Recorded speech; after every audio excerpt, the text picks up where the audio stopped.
Bills of exchange की आज की हमारी रिवीजन क्लास है। आपको अपने एग्जाम में एमसीक्यू के लिए सेक्शन 5 के मुताबिक बिल्स ऑफ एक्सचेंज का डेफिनेशन आपके दिमाग में बैठ जाना चाहिए और सेक्शन 13(1) के मुताबिक नेगोशिएबल इंस्ट्रूमेंट का डेफिनेशन है वो आपके दिमाग में बैठ जाना चाहिए। मतलब ये एक्ट आपका याद रहना चाहिए क्योंकि एमसीक्यू के लिए आपका इंपॉर्टेंट है। अब देखो ये फीचर्स क्या होते हैं ये सब बाद में देख लेंगे। बिल्स ऑफ एक्सचेंज क्या क्या होते हैं, कैसे कैसे होते हैं, ये सारी बातें आज मैं आपके साथ डिस्कस करूंगा। लेकिन आज ना बारी पहले इसकी नहीं है, पहले हम यहाँ से शुरू करते हैं जो हमारे लिए इंपॉर्टेंट है। Parties to bills of exchange, पता है अगर मैं आपके इंस्टीट्यूट का पुराना स्टडी मेट देखूँ ना तो आपके पुराने स्टडी मटेरियल में parties to bills of exchange 4 बताया करते थे, 4।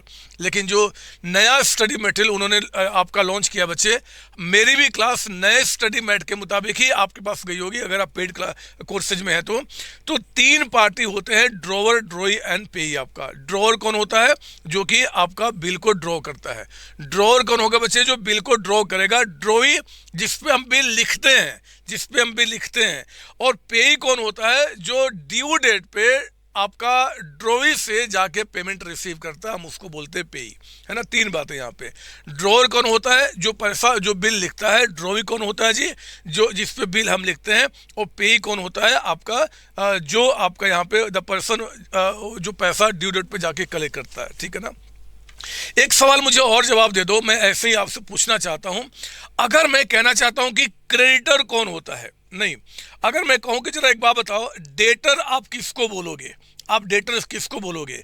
डेटर अगर मैं नाम दूं, क्या वो ड्रॉवर होता है, क्या वो ड्रॉवी होता है, या फिर वो पेई होता है? तो मुझे बताओ कि अगर डेटर मतलब इस 3 में से किसी एक नाम को बोलूं कि आप डेटर किसको बोलोगे? ड्रॉवर को, ड्रॉवी को, या पेई को? तो क्या बोलोगे आप, है ना। ये ड्रॉवर डेटर मेरे बच्चे हम क्या करते हैं, आपका ड्रॉवी को बोलते हैं। ड्रॉवी जिसने कर्ज लिया है ना, जिससे हमें पैसा लेना होता है। एक्चुअली अगर मैं फर्म हूं तो जिससे मुझे पैसा लेना है, किससे लेना है? ड्रॉवी से लेना है, तो ड्रॉवी हमारा डेटर होता है।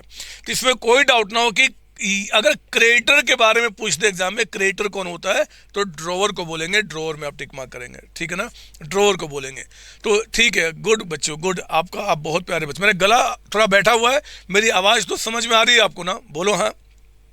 अब मैं यहाँ पे आपके पास ड्रॉवर, ड्रॉई, पेई तो हम समझ गए। मैं ये जो डिफरेंसेज है इनका हम बाद में देखेंगे, हम सारी बातें आपके साथ करेंगे, कोई दिक्कत ना हो। सिर्फ एक सवाल का जवाब मुझे और सारे बच्चे दे दीजिए। मैं एक और सवाल एमसीक्यू के लिए आपका लेके आ रहा हूँ कि जो बिल ऑफ एक्सचेंज यानी कि जो बिल लिखा जाता है बच्चे, बिल ऑफ एक्सचेंज, कोई मुझे बता सकता है? मैं पहले बता दूं कि बिल अगर एग्जाम में आ जाए कि बिल ऑफ एक्सचेंज कितने पीरियड के लिए लिखा जाता है, मतलब कि बिल ऑफ एक्सचेंज कितने पीरियड का होता है, तो इसका कोई लिमिट नहीं है। बिल जो लिखा ना बीआरबीपी, आप 2 महीने, 4 महीना, 8 महीना, 1 साल, 5 साल, कितने समय के लिए भी कर सकते हो।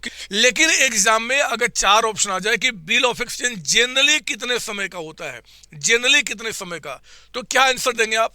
90 डेज। आपका 90 डेज। याद रखना, मैं रिपीट कर रहा हूं, बिल ऑफ एक्सचेंज का कोई भी ड्यूरेशन फिक्स नहीं है, कितने समय का भी हो सकता है। बट जनरली देखा गया, यूजुअली देखा गया कि इसका पीरियड जो होता है ना वो आपका ट्रेड में 90 डेज को एक्सीड नहीं करता। मैं रिपीट कर रहा हूं, जनरली। तो मैं आपको बता दूं एग्जाम में एमसीक्यू के लिए कि टर्म्स ऑफ जो बिल ऑफ एक्सचेंज है वो कितने समय के लिए हो सकता है, तो आपका आंसर क्या होगा? एनी टाइम, मतलब कोई फिक्स टाइम नहीं है आपका। But generally bill of exchange कितने समय का होता है, तो उसमें जब 4 ऑप्शन जो आएगा ना तो उसमें क्या होगा? एक 90 डेज होगा, एक 2 महीना होगा, 5 महीना, 1 महीना, तो 90 में टिक मार्क करेंगे। क्लियर आपको यहाँ तक? ये सर, ये छोटी छोटी बातें हैं जो जनरली बच्चे ध्यान नहीं देते, बट आपको देना चाहिए। मैं इस रिवीजन सीरीज को आगे बढ़ाने के पहले आपको बता दूं कि ड्यू डेट और जो मैच्योरिटी डेट है ना, दोनों अलग होते हैं। रियल लाइफ में दोनों अलग होते हैं, लेकिन हमारे इंस्टीट्यूट ने नए स्टडी मेट में पता नहीं दोनों का मीनिंग सेम ले लिया है।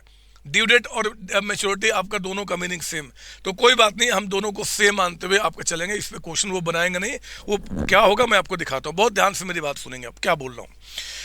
देखो, जब भी किसी बिल्स ऑफ एक्सचेंज के अंदर में, ध्यान से मेरी बात सुनेंगे, जब भी किसी बिल ऑफ एक्सचेंज का हम निकालते हैं कि भैया मान लो एक बिल आपका है जो लिखा गया है आपका 3 मंथ्स के लिए, 3 मंथ्स के लिए, तो हम लोग क्या करते हैं जी, ड्यू डेट को निकालते समय, जैसे मान लो अगर 4 अप्रैल को, ध्यान से सारी बातें सुनेंगे, अगर 4 अप्रैल को बिल लिखा गया 3 मंथ्स के लिए, तो बताओ काउंटिंग कैसे होता है।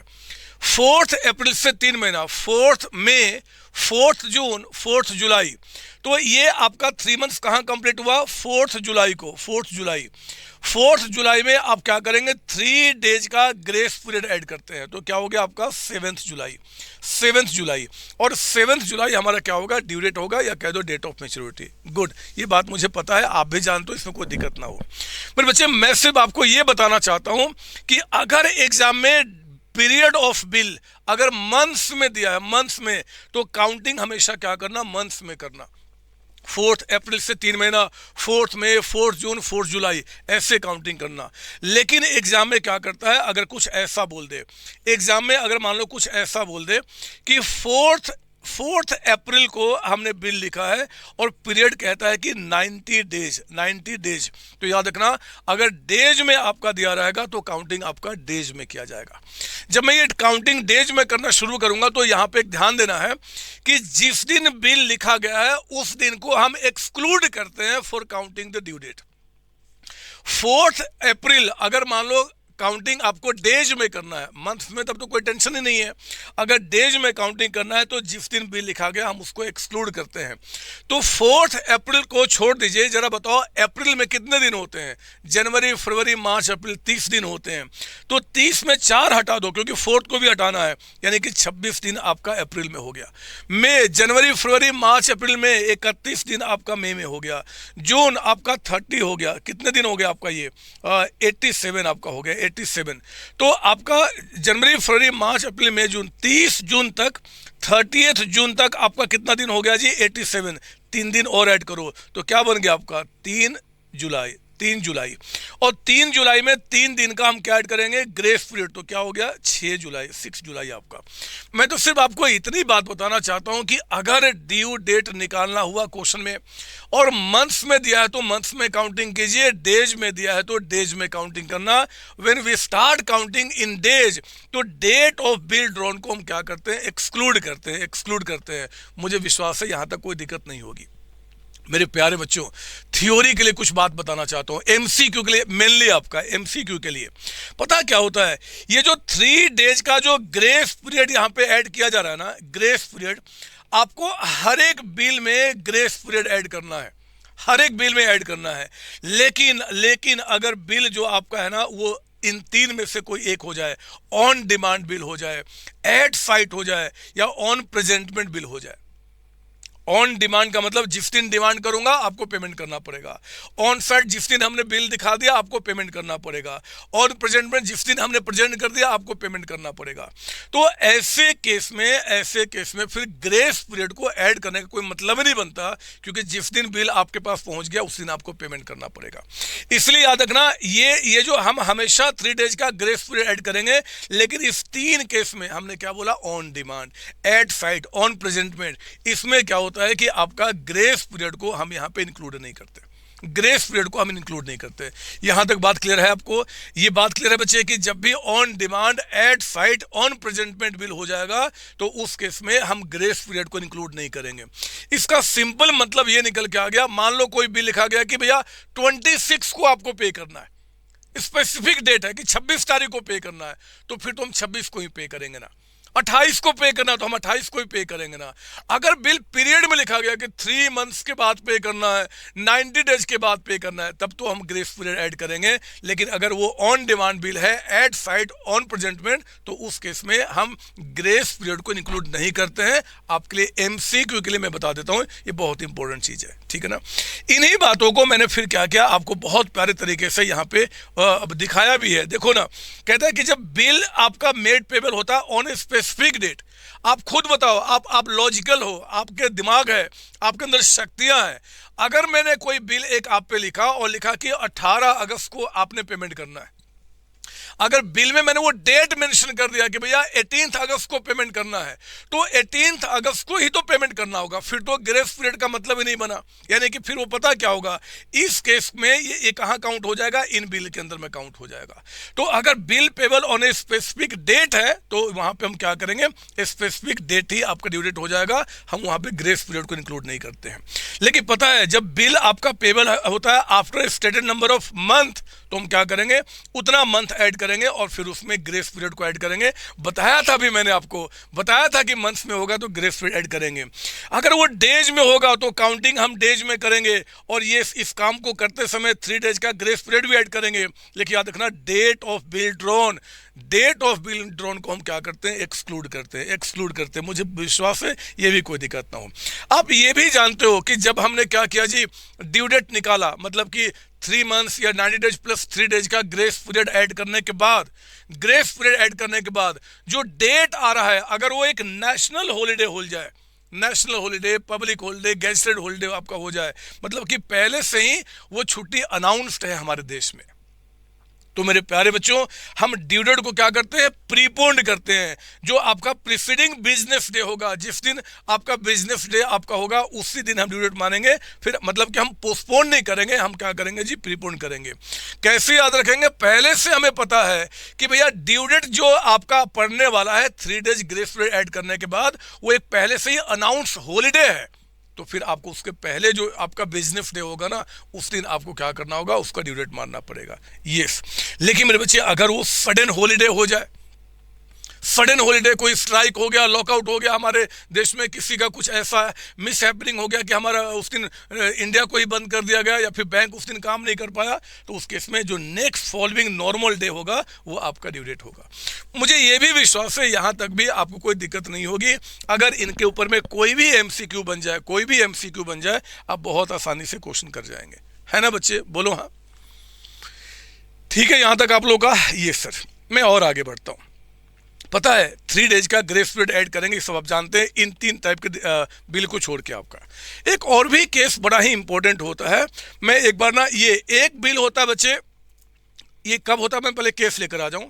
पता है मैं कह रहा हूं कि जब डेट ऑफ बिल ड्रॉन, ध्यान से मेरी बात सुनेंगे, डेट ऑफ बिल ड्रॉन, जिस दिन बिल ड्रॉ किया गया वो दिन, और डेट ऑफ एक्सेप्टेंस, जिस दिन बिल को एक्सेप्ट किया गया। हो सकता है ना कि मान लो 7 अप्रैल को बिल मैंने यहां से लिखा, मैंने 7 तारीख को बिल आप पे लिखा, आप हो मैं यहाँ पे दिल्ली में हूँ, आप मान लो मुंबई में है, तो मुंबई में पहुंचने पे आपने क्या किया, जब बिल पहुंचा तब तो आपने साइन किया होगा, वो मान लो आपका 9 अप्रैल हो गया। 9 अप्रैल, मेरी बात सुनना, जब ऊपर में जितनी सारी बातें हमने रिवाइज किया ना, वो पता है क्या था, वो तब था मेरे बच्चे जब डेट ऑफ बिल जो ड्रॉ किया गया उसी दिन एक्सेप्ट हो गया। दोबारा सुनिए, ऊपर में जितनी बातें हमने रिवाइज किया वो क्या था जी, डेट ऑफ बिल ड्रॉन और उसी दिन डेट ऑफ एक्सेप्टेंस। हमने बिल आप पे लिखा, आपने साइन करके मुस्कुरा के मुझे दे दिया, अभी तक हमने बात स्टडी किया। अब मैं कह रहा हूं कि एक नया केस आता है कि मान लो डेट ऑफ बिल ड्रॉन 7 अप्रैल है और डेट ऑफ एक्सेप्टेंस आपका 9 को हुआ। बिल कब एक्सेप्ट किया गया, 9 को। तो मान लो अब यहाँ, और बिल का पीरियड कहता है जी कि बिल का जो पीरियड है ना वो आपका 3 मंथ्स है, 3 मंथ्स है। तो मुझे ये बताइए कि अगर बिल का पीरियड 3 मंथ्स है तो वो 3 मंथ्स किस डेट से काउंट किया जाएगा। मैं पूछ रहा हूं, वो 3 मंथ्स जो होगा वो किस डेट से काउंट किया जाएगा, 7 अप्रैल से या फिर 9 अप्रैल से। तो मेरे प्यारे बच्चों ध्यान सुनना, जब भी date of bill drawn and date of acceptance, 2 अलग अलग डेट होते हैं।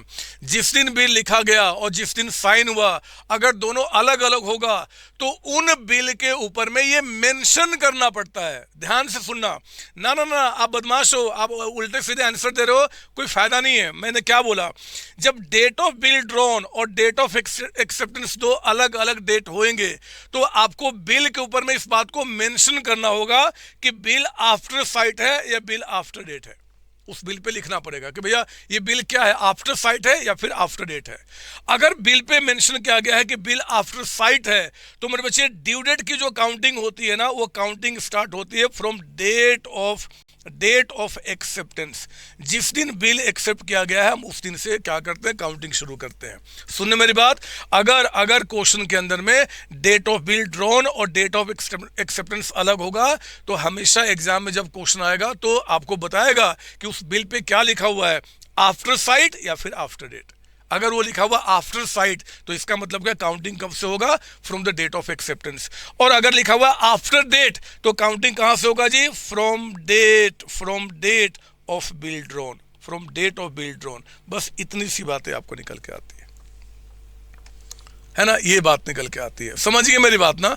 तो मैं जानता हूं कि ये भी आपके लिए बहुत छोटी छोटी बातें हैं, लेकिन पता है मेरा मकसद क्या है, क्योंकि पिछले एग्जाम में इससे म्यूचुअल एकोमोडेशन का एक 7th मार्क का क्वेश्चन आ चुका है। मैं अभी दिखाऊंगा क्वेश्चन क्या था।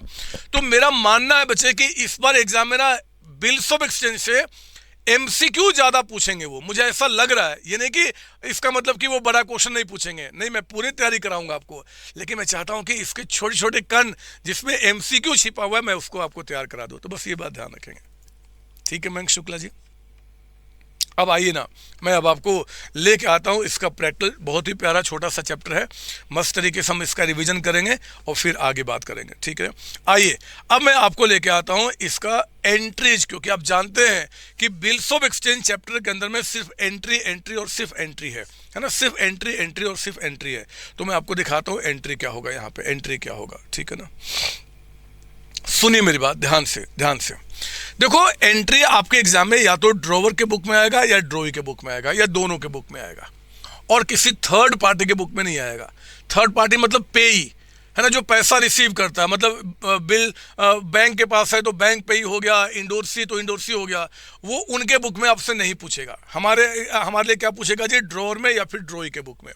तो ड्रॉवर एंड ड्रॉई के बुक में हमें क्या करना होगा जी, एंट्री समझना होगा। बहुत प्यारे तरीके से मैं आपको बताने वाला हूँ।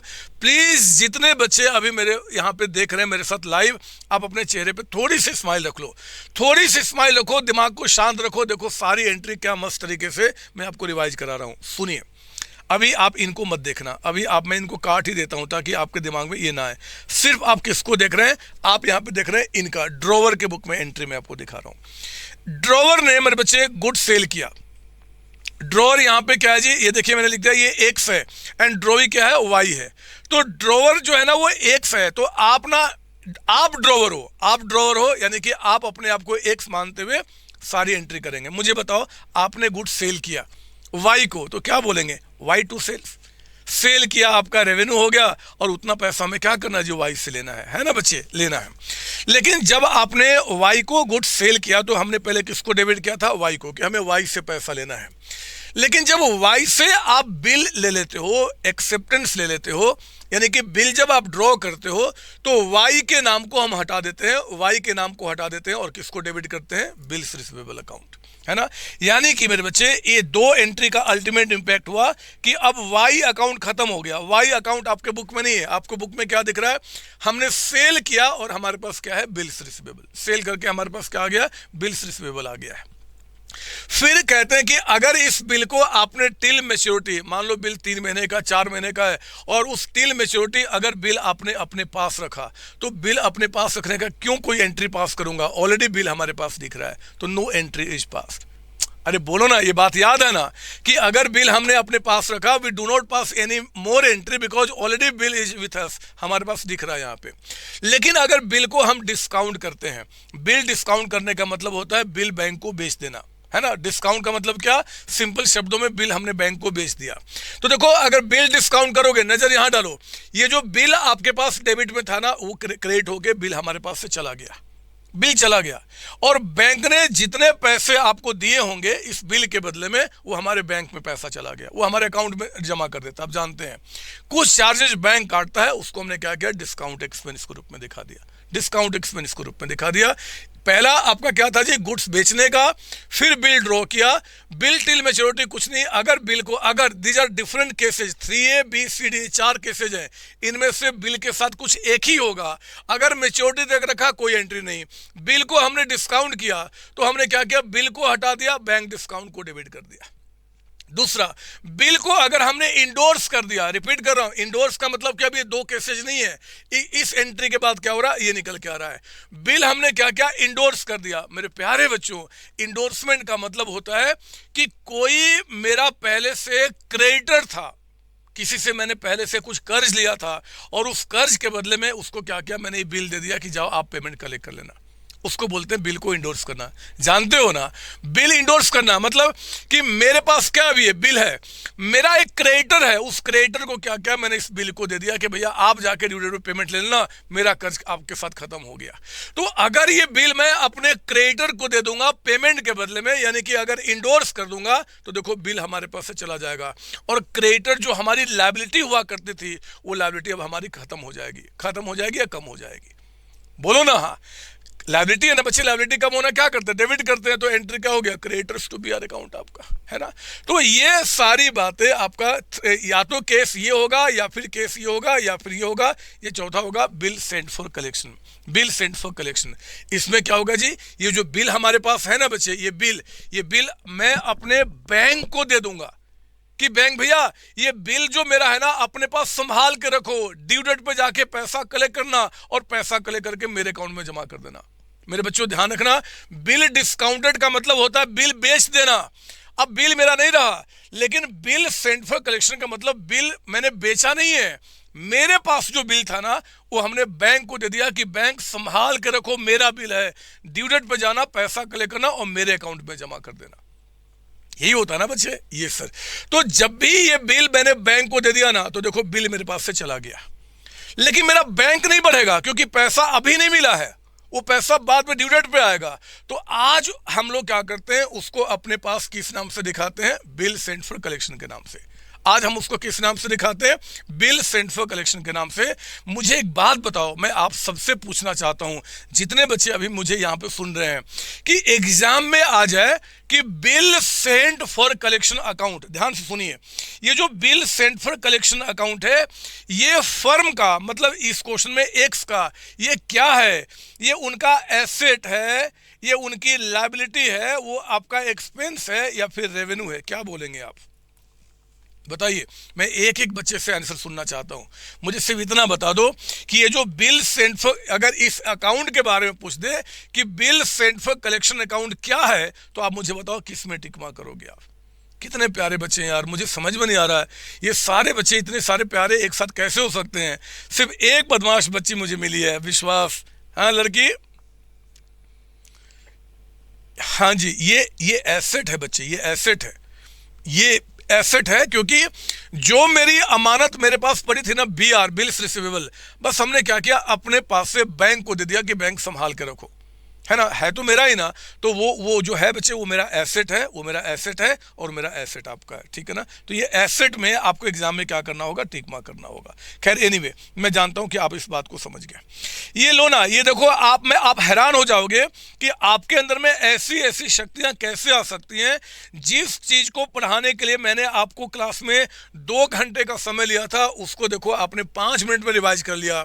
गुड्स को बेचना, बिल रिसीव करना, रखा तो नो एंट्री, डिस्काउंट तो ये होगा, इंडोर्स तो ये करेंगे, और सेंट फॉर कलेक्शन का मतलब आप ये करेंगे।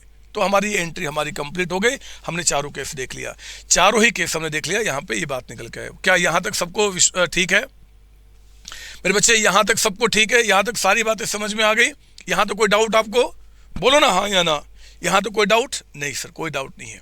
अब सुनो ना, इन 4 केसेज के बाद अब अगला क्या होगा जी, बिल हमारा ऑनर्ड हो गया। मैं किस चीज को समझा रहा हूं, ऑनर्ड होना। आपको पता ऑनर्ड का मतलब क्या होता है, ड्यू डेट पे जो भी इंसान ड्रॉवी के पास गया, बोला कि पैसा दे दो, उन्होंने पैसा पे कर दिया। पैसा पे करने का मतलब होता है कि बिल को ऑनर्ड कर देना। सुनो ना मेरी बात सुनो ना, देखो मैं क्या बताना चाहता हूं, 4A एंट्री को बताना चाहता हूं। 4A पढ़िए, देखो जरा यहां पे 4A में मैंने क्या लिखा हुआ है, 4A में पढ़ेंगे यहां पे, When bill kept till maturity। ये देखिए कैसे दिमाग में इन बातों को लेकर चलेंगे। मैं एक बार क्लीन कर दूं आपके लिए, क्या ये मैंने क्लीन कर दिया। ये देखिए आप याद कीजिए, पहला एंट्री वाई अकाउंट को और हमने दूसरा एंट्री इसको हटा दिया, तो हमारी एंट्री क्या बच गई थी, BR टू सेल्स। ये एंट्री दिख रहा था बिल कैपिटल मैच्योरिटी का, है ना, कोई अलग से हमने एंट्री पास नहीं किया था। यानी कि बिल हमारे पास है, एक्स के पास है। अब ये बिल ड्यू डेट पे लेकर गया और ड्रॉई ने क्या किया, उसके बदले में पैसा मुझे दे दिया।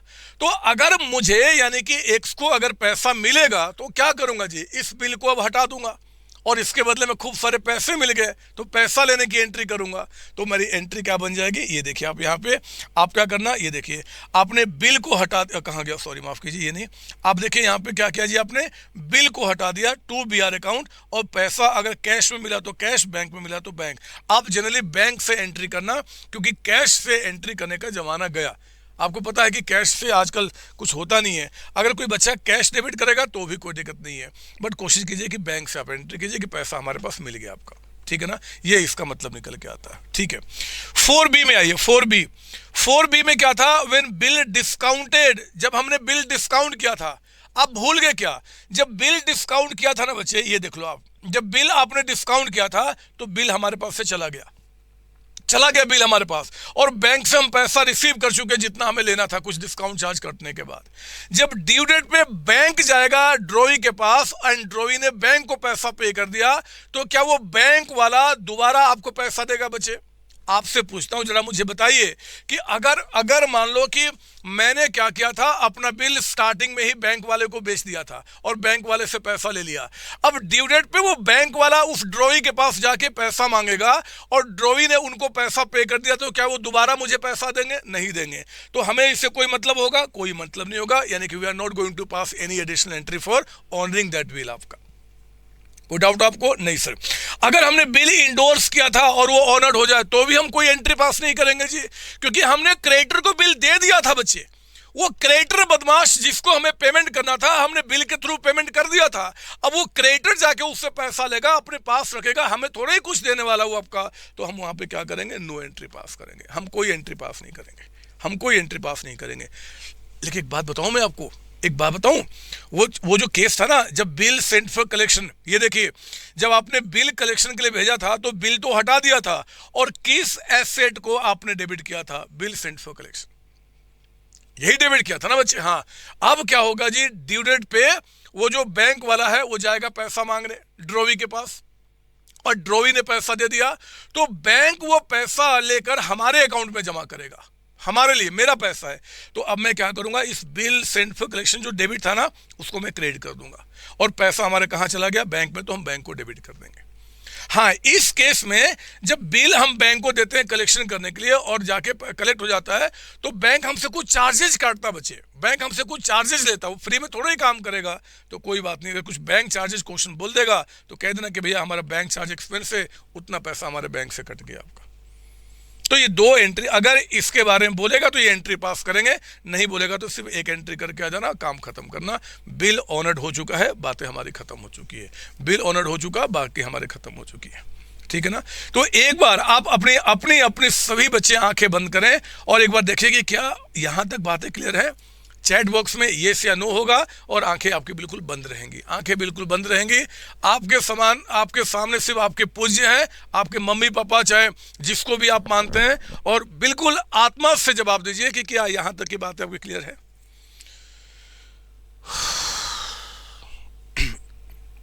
योगेश को कॉफी चाहिए, मेरा गला बैठ रहा है। योगेश को कॉफी चाहिए, मेरा गला बैठ रहा है। यहां तक क्लियर है बच्चे? यहां तक क्लियर है? गुड। यहां तक क्लियर है आपका? यहां तक क्लियर है बच्चे? मैं अब आपको बताना चाहता हूं कि ये तो हुआ सारे केसेस किसके जी? ऑनर्ड करने के, ऑनर्ड करने के। आप देख सकते हैं कितना मजा वाली चीज है कि ऑनर्ड में आपका पहले वाले केस में जब बिल कैपिटल मैच्योरिटी था, हमने बिल का पैसा रिसीव किया, हमने एंट्री पास किया, यहाँ कोई एंट्री बनता नहीं है। हमने बैंक को कलेक्शन के लिए भेजा था, बैंक ने पैसा कलेक्ट कर लिया, तो वो नाम हटा के हमने बैंक को बढ़ा दिया, बाकी बातें क्लियर है। आप ना जब एग्जाम देने जाना ना बच्चे, एग्जाम देने जाना, तो कृपया करके एक बार भगवान से प्रार्थना करके जाना कि भगवान जी, आप ना ड्रॉवर के बुक में एंट्री मत पूछना, आप एंट्री पूछना ड्रॉवी के बुक में। क्योंकि पता है क्या होता है, मैं सच बता रहा हूं, आपको नहीं पता बट मैं जानता हूं कि ड्रॉवी के बुक में बच्चे एंट्री करने से भागते हैं। कि पता नहीं क्या भयानक है, क्या चीज हो गया, ये हो गया, वो हो गया। ड्राइंग की बुक में क्या करते हैं बच्चे, भागते हैं। लेकिन कैसे मैं विश्वास दिलाऊं कि ड्रॉवर में जो हम एंट्री पास करते हैं उससे बहुत सिंपल एंट्री ड्राइंग की बुक में आती है। सुनो ना मेरी बात, ड्राइंग, पता मैं अब आपको क्या मानूंगा, अब आप अपने आप को मानना कि आप वाई हो। आप कौन हो, वाई हो। और आपने क्या किया जी, गुड्स को परचेज किया। आप वाई हो और गुड्स किससे परचेज कर रहे हो जी, एक्स से। तो आपकी एंट्री क्या बन जाएगी, purchase account debited to x account. Goods जब परचेज किया तो फिर मेरे बच्चे आपने क्या किया जी, जब मैंने बिल आप पे लिखा था, जब मैंने बिल लिखा था तो आपने बिल क्या किया था, साइन किया था। आपने अपना एक्सेप्टेंस दिया था। तो पता है बच्चे, पहली एंट्री में देखो जरा, आपने कर्ज किसको बताया था, लायबिलिटी किसको बताया था, एक्स को। अब एक्स के बदले में आपका लायबिलिटी क्या बन जाएगा, बिल्स पेबल, वो कागज। तो देखो ना, वाई को हमने क्या किया, क्रेडिट डेबिट हटा दिया और हमारा क्या हो गया, 2BP अकाउंट। अल्टीमेटली कोई पूछ दे आपसे, अगर कल को आप घर से बाहर निकल रहे हो, बहुत तेज आंधी आ रही है, लोग गिरे जा रहे हैं, बिजली कड़क रही है, बारिश हो रही है, सब कुछ टूट फूट रहा है, और उसके बीच में कोई एक इंसान आपसे पूछ दे कि जरा बताओ इस 2 एंट्री का क्या इंपैक्ट हुआ, अल्टीमेट इंपैक्ट बताओ, तो आप उसको बता देना कि अरे यार, वाई ने गुड्स को परचेज किया है, वाई ने परचेज किया है और उसके बदले में उसने पेमेंट करना है। जो पेमेंट करना है उस कर्ज का नाम क्या है, बिल्स पेबल। बस। तो हमने वाई ने क्या किया, परचेज किया जी, और लायबिलिटी का नाम क्या, बिल्स पेबल। याद रखना, वाई के पास जो कर्ज है उस कर्ज का नाम क्या है जी, बिल्स पेबल। बस वो उस कागज को जानता है बच्चे, वो कागज जिसका नाम क्या है, बिल्स पेबल। पता क्या होगा अब इसके बाद, ड्रॉवर ने बिल अपने पास रखा हो, ड्रॉवर ने बिल को डिस्काउंट किया हो, ड्रॉवर ने बिल को इंडोर्स किया हो, ड्रॉवर ने बैंक को भेजा हो, इन एनी सर्कमस्टांसेज ड्रॉवी यानी कि Y is not going to pass any further entry. कोई एंट्री नहीं बनेगा। वाई जानता है, वाई को पता है कि मेरे कर्ज का नाम क्या है, बिल्स पेबल। अब वो बिल, ये कागज जो है ना बच्चे, बिल्स पेबल, जो भी उस कागज को लेकर आएगा बस वो कागज के अगेंस्ट पेमेंट करेगा। तो आप बिल अपने पास रखो, आप उसको क्या कर रहे हो, हमें इनसे कोई मतलब नहीं है। तो मैं सिर्फ ये बोलना चाहता हूं कि ड्रॉवी क्या करेगा बच्चे, इन चारों ही केस में कोई एंट्री पास नहीं करेगा, क्योंकि वो कर्ज का नाम क्या जानता है, बिल्स पेबल। सुनो ना, अब उसके बाद क्या होगा, मजे की बात है कि जो बिल हमने मैच्योरिटी तक रखा था और ऑनर्ड हो जाए, बिल हमने डिस्काउंट किया था ऑनर्ड हो जाए, इंडोर्स किया था ऑनर्ड हो जाए, बिल सेंट फॉर कलेक्शन हो ऑनर्ड हो जाए, in all the 4 circumstances drawee is going to pass the same entry. क्या एंट्री होगा जी, ये देखो नजर, यहाँ पे कर्ज का नाम क्या दिख रहा था, बीपी। वो क्या करेगा, बीपी को हटा देगा। बीपी को देखो, चारों ही केस में क्या करेगा, बोलेगा भैया मैंने बीपी का पेमेंट कर दिया। हमने किसको पेमेंट किया मतलब नहीं है, मैंने बिल्स पेबल का पेमेंट कर दिया। तो in all the 4 cases we are going to debit what, the BP account. और हम क्या बोलेंगे, टू कैश या बैंक, मतलब कि जो भी पेमेंट किया होगा कैश से कर दीजिए एंट्री, चाहे बैंक से कर दीजिए, कोई दिक्कत नहीं है। तो मुझे लगता है कि इसमें कहीं कोई दिक्कत होनी नहीं चाहिए। इट्स वेरी सिंपल, आपका ड्रॉइंग के बुक में एंट्री आ जाए, भगवान जी कृपया करके ड्रॉइंग के बुक में एंट्री दे देना, क्योंकि वी नो कि there are very limited entries which we have to pass in the books of drawing आपका, है ना। तो ये हमारा काम पूरा हो गया। मुझे जल्दी से बता दो, जिन बच्चों का यहां तक सारी बातें ड्रॉइंग के बुक में क्लियर है, ऑनर तक, वो अपना बोलेंगे यस, जो बच्चे क्लियर नहीं हो बोलेंगे नो। जल्दी से, यहां तक ड्रॉइंग के बुक में ऑनर तक का जो केस है, अगर आपका क्लियर है तो बोल दीजिए यस, अगर क्लियर है तो बोल दीजिए नो। आप यहाँ पे, अरे योगेश कहाँ है बदमाश, चाय पिला दो, कॉफी पिला दीजिए एक। योगेश गला बैठ रहा है। यस। महेश पाटिल कहता है कि सर नो सर, वो या तो बाद में आया है या फिर पढ़ाई नहीं किया है। रिवीजन क्लास से बच्चे सब कुछ बताना मुश्किल है, लेकिन हाँ आपको अगर थोड़ा सा समझने में दिक्कत है, एक बार दोबारा इसको बाद में देख लेंगे, क्लियर हो जाएगा। ठीक है, अब आगे बढ़ता हूँ मैं। ये तो था ऑनर्ड का केस। अब आइए यहाँ पे, अगर बिल डिसऑनर्ड हो जाए तो फिर क्या करेंगे। बिल डिसऑनर्ड आपका, तो बिल अगर डिसऑनर्ड हो जाए तो क्या करेंगे, मैं वो आपको बताना चाहता हूँ। पता है, मैं तो भगवान से बोलता हूँ कि भगवान जी ऑनर्ड का केस आए ही नहीं, ऑनर्ड का केस आए ही नहीं, केस क्या आ जाए, डिसऑनर्ड का, मजा आ जाएगा आपको। पता है क्या होगा बच्चे डिसऑनर्ड में, अब जब डिसऑनर्ड बताऊंगा तो फोर्थ भूल जाओ। हम लोग कहाँ पे, ये 3 या तो 3A में है, या 3B में, या 3C में, या 3D में। बिल हमारे पास है तो BR दिख रहा है, बिल हमने डिस्काउंट किया तो हमने बैंक से पैसा ले लिया है, इंडोर्स किया तो ये एंट्री हो चुका है, कलेक्शन में आपका ये हो चुका है, और इसके बाद कहता है कि बिल आपका क्या हो गया, डिसऑनर्ड हो गया। ये लीजिए आप यहाँ पे, बिल डिसऑनर्ड आपका हो गया। अगर बिल आपका डिसऑनर्ड हो जाए ड्यू डेट पे तो क्या करेंगे जी, पहले ड्रॉअर के बुक में हम देख लेते हैं, फिर ड्रॉई के बुक में। सुनना ध्यान से, अगर बिल आपका ड्यू डेट पे जाके डिसऑनर्ड हो गया तो मेरे प्यारे बच्चों, इन ऑल द 4 केसेस, चाहे कोई भी केस आ जाए, अब यहां पे ड्रॉअर क्या करेगा ना, वाई के नाम को डेबिट करेगा चारों ही केस में, क्योंकि फाइनली वो कागज जिसको आपने डिसऑनर्ड कर दिया उस कागज को डिसऑनर करने के बाद अब मेरा सीधे जो केस होगा, जो क्लेम होगा, वो वाई से होगा। तो इन ऑल द 4 केसेज हम क्या करेंगे, वाई को यहां पे डेबिट करेंगे, वाई को डेबिट करेंगे। इन ऑल द 4 केसेज आप क्या करेंगे, वाई को यहां पे आप डेबिट करेंगे। याद रहेगी बात, अगर बिल डिसऑनर हो जाए तो ड्रॉअर क्या करेगा बच्चे, वाई को हमेशा चारों ही केस में डेबिट करेगा। मुझे बताओ, जब बिल केप्ट टिल मैच्योरिटी था, मैं पूछ रहा हूं आपसे, जब बिल केप्ट टिल मैच्योरिटी था तो मुझे बताओ ड्रॉअर के बुक में क्या दिख रहा था, कौन सा नाम दिख रहा था? जब बिल केप्ट टिल मैच्योरिटी था तो ड्रॉअर के बुक में क्या नाम दिख रहा था जी, बिल्स रिसीवेबल अकाउंट। ड्रॉअर के बुक में क्या दिख रहा था, बीआर अकाउंट। तो पता है क्या करेगा, वो इस बिल को हटा देगा, टू बीआर अकाउंट आपका। कहा योगेश का है?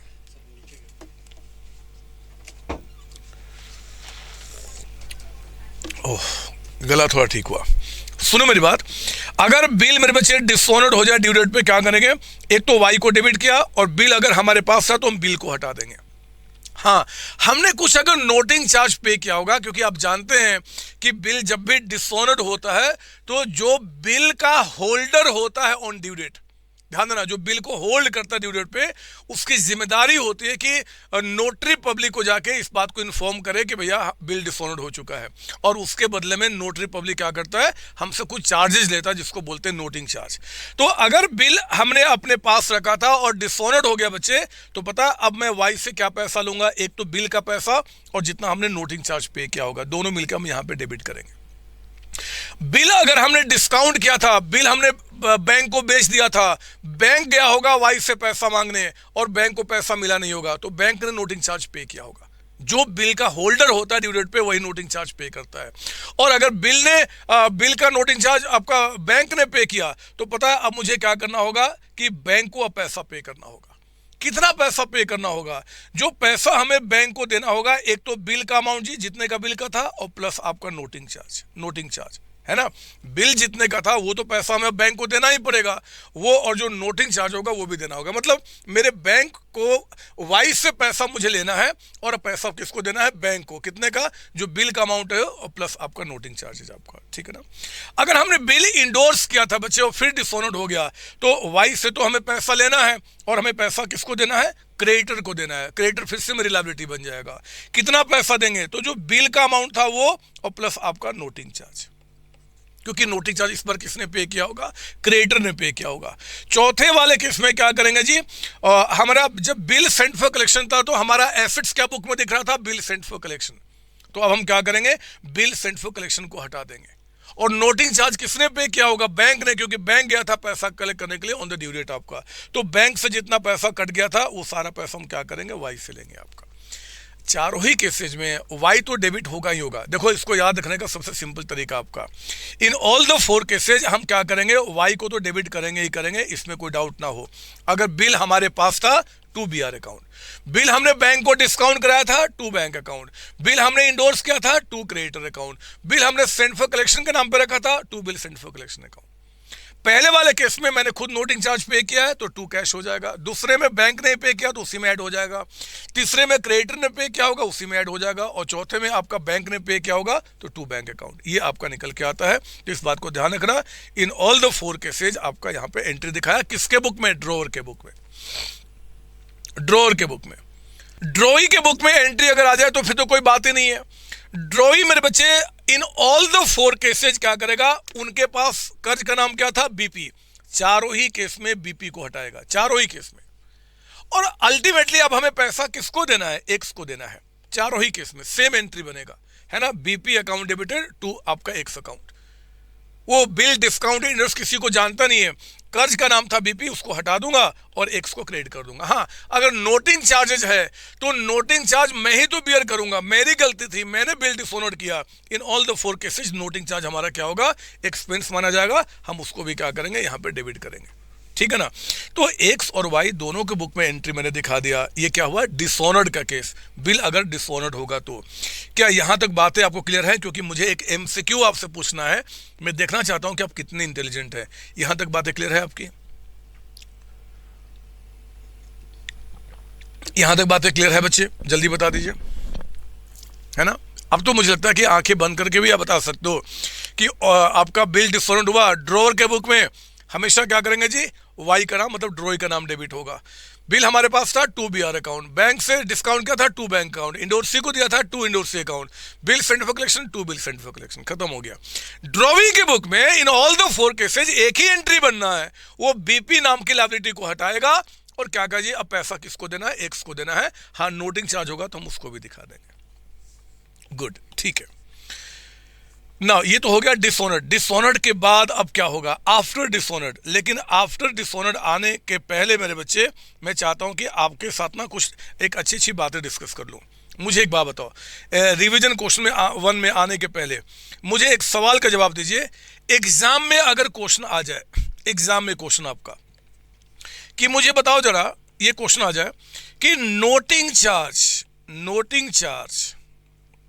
Charges are borne by dash, और 4 ऑप्शन होगा। मैं ऑप्शन नहीं बताऊंगा, बताओ यहां पे क्या फील करोगे,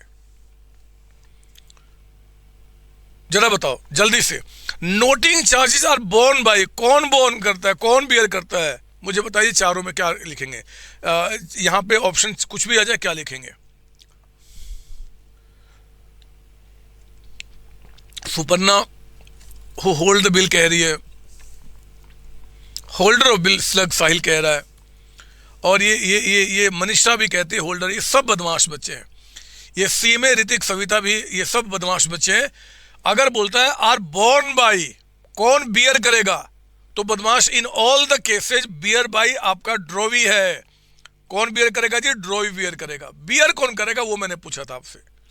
हाँ, अगर बोलता है कि noting charges are paid by, कौन पे करता है, पेड बाई, तो बताओ। अगर पूछ दे कि कौन पे करता है तो फिर आंसर क्या होगा? यस, हर्षिता ठीक है। अगर पूछता है अगर इसका जवाब दिया हर्षिता तब ठीक हो बच्चे, कि noting charge are paid by, कौन पे करता है, तो जो होल्डर होगा, holder of bill on due date पे जो भी बिल को होल्ड कर रहा होगा वही जाके नोटिंग चार्ज पे करेगा। तो noting charge borne by drawee है, paid by holder of bill आपका। ये भी आपके लिए क्या है जी, आपके लिए एमसीक्यू का क्वेश्चन बनता है। मैं वो सारी बातें जो ऐसी बन सकती है मैं आपके साथ बात बीच में करते रहूंगा, ठीक है ना। आइए ना, अब एक क्वेश्चन है आपके इंस्टीट्यूट के स्टडी मैट से मैंने निकाला है। मैं इतना बकवास क्वेश्चन कराता नहीं, आपको पता है, मैं अच्छे से क्वेश्चन कराता हूं, लेकिन रिवीजन है तो मैंने सोचा कि इसी के थ्रू करा दूं। प्रैक्टिस क्वेश्चन 1 देखेंगे मेरे साथ आप। 1 अप्रैल 2025 को फर्म सोल्ड गुड्स 5 लाख का to Ram of Mumbai. Firm यहां पे कौन हो गया बच्चे, ड्रॉर हो गया। राम क्या हो गया जी, ड्रॉय हो गया। Ram Drew 3 bills 2 lakh 240 and 60 respectively. 3 bill यहां पे राम ने क्या किया है, ड्रॉ किया है। पीरियड कहता है कि तीनों ही बिल का 2 महीने का है। फर्स्ट बिल कहता है कि केप टिल मेच्योरिटी, पहला बिल अपने पास रखा टिल मेच्योरिटी। सेकंड बिल को हमने डिस्काउंट किया बैंक से 12% के रेट से, और थर्ड बिल हमने इंडोर्स किया जी सोनम को 65,000 में इंडोर्स किया आपका। All 3 bills were met on due date. बोलता है कि एंट्रीज कीजिए। सिंपल क्वेश्चन है जस्ट आपको रिवाइज कराने के लिए। तो देखो मैं क्या करूंगा, पहले वाले केस में मेरे बच्चे, पहले आपको क्या हुआ कि पहले जब फर्म ने गुड्स बेचा था तो फर्म क्या करेगा, राम टू सेल्स, बेचने की एंट्री।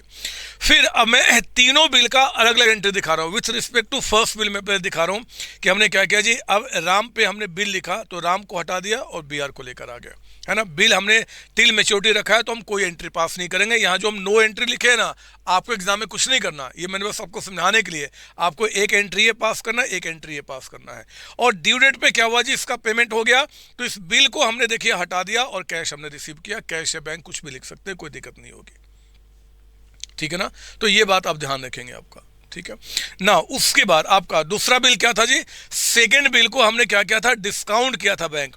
सेकंड बिल हमने क्या किया था, डिस्काउंट किया था बैंक से। आपका कितने का बिल था, 240। ये देखिए सेकंड बिल की एंट्री। हमने क्या किया, सेकंड बिल लिखा बच्चे 240 का। इस बिल को बैंक से डिस्काउंट कराया, है ना, और डिस्काउंट कराने के बाद 4 जून यानी कि जो ड्यू डेट होगा हम कोई एंट्री पास नहीं करेंगे। सर एग्जाम में 4 जून को नो एंट्री हमें लिखना है, कोई जरूरत नहीं है, बस आपको क्या करना है, 2 एंट्री पास करनी है। अब चाहो तो 4 जून को ड्यू डेट पर दिखा देना नो एंट्री, बट इसकी कोई रिक्वायरमेंट नहीं है आपका।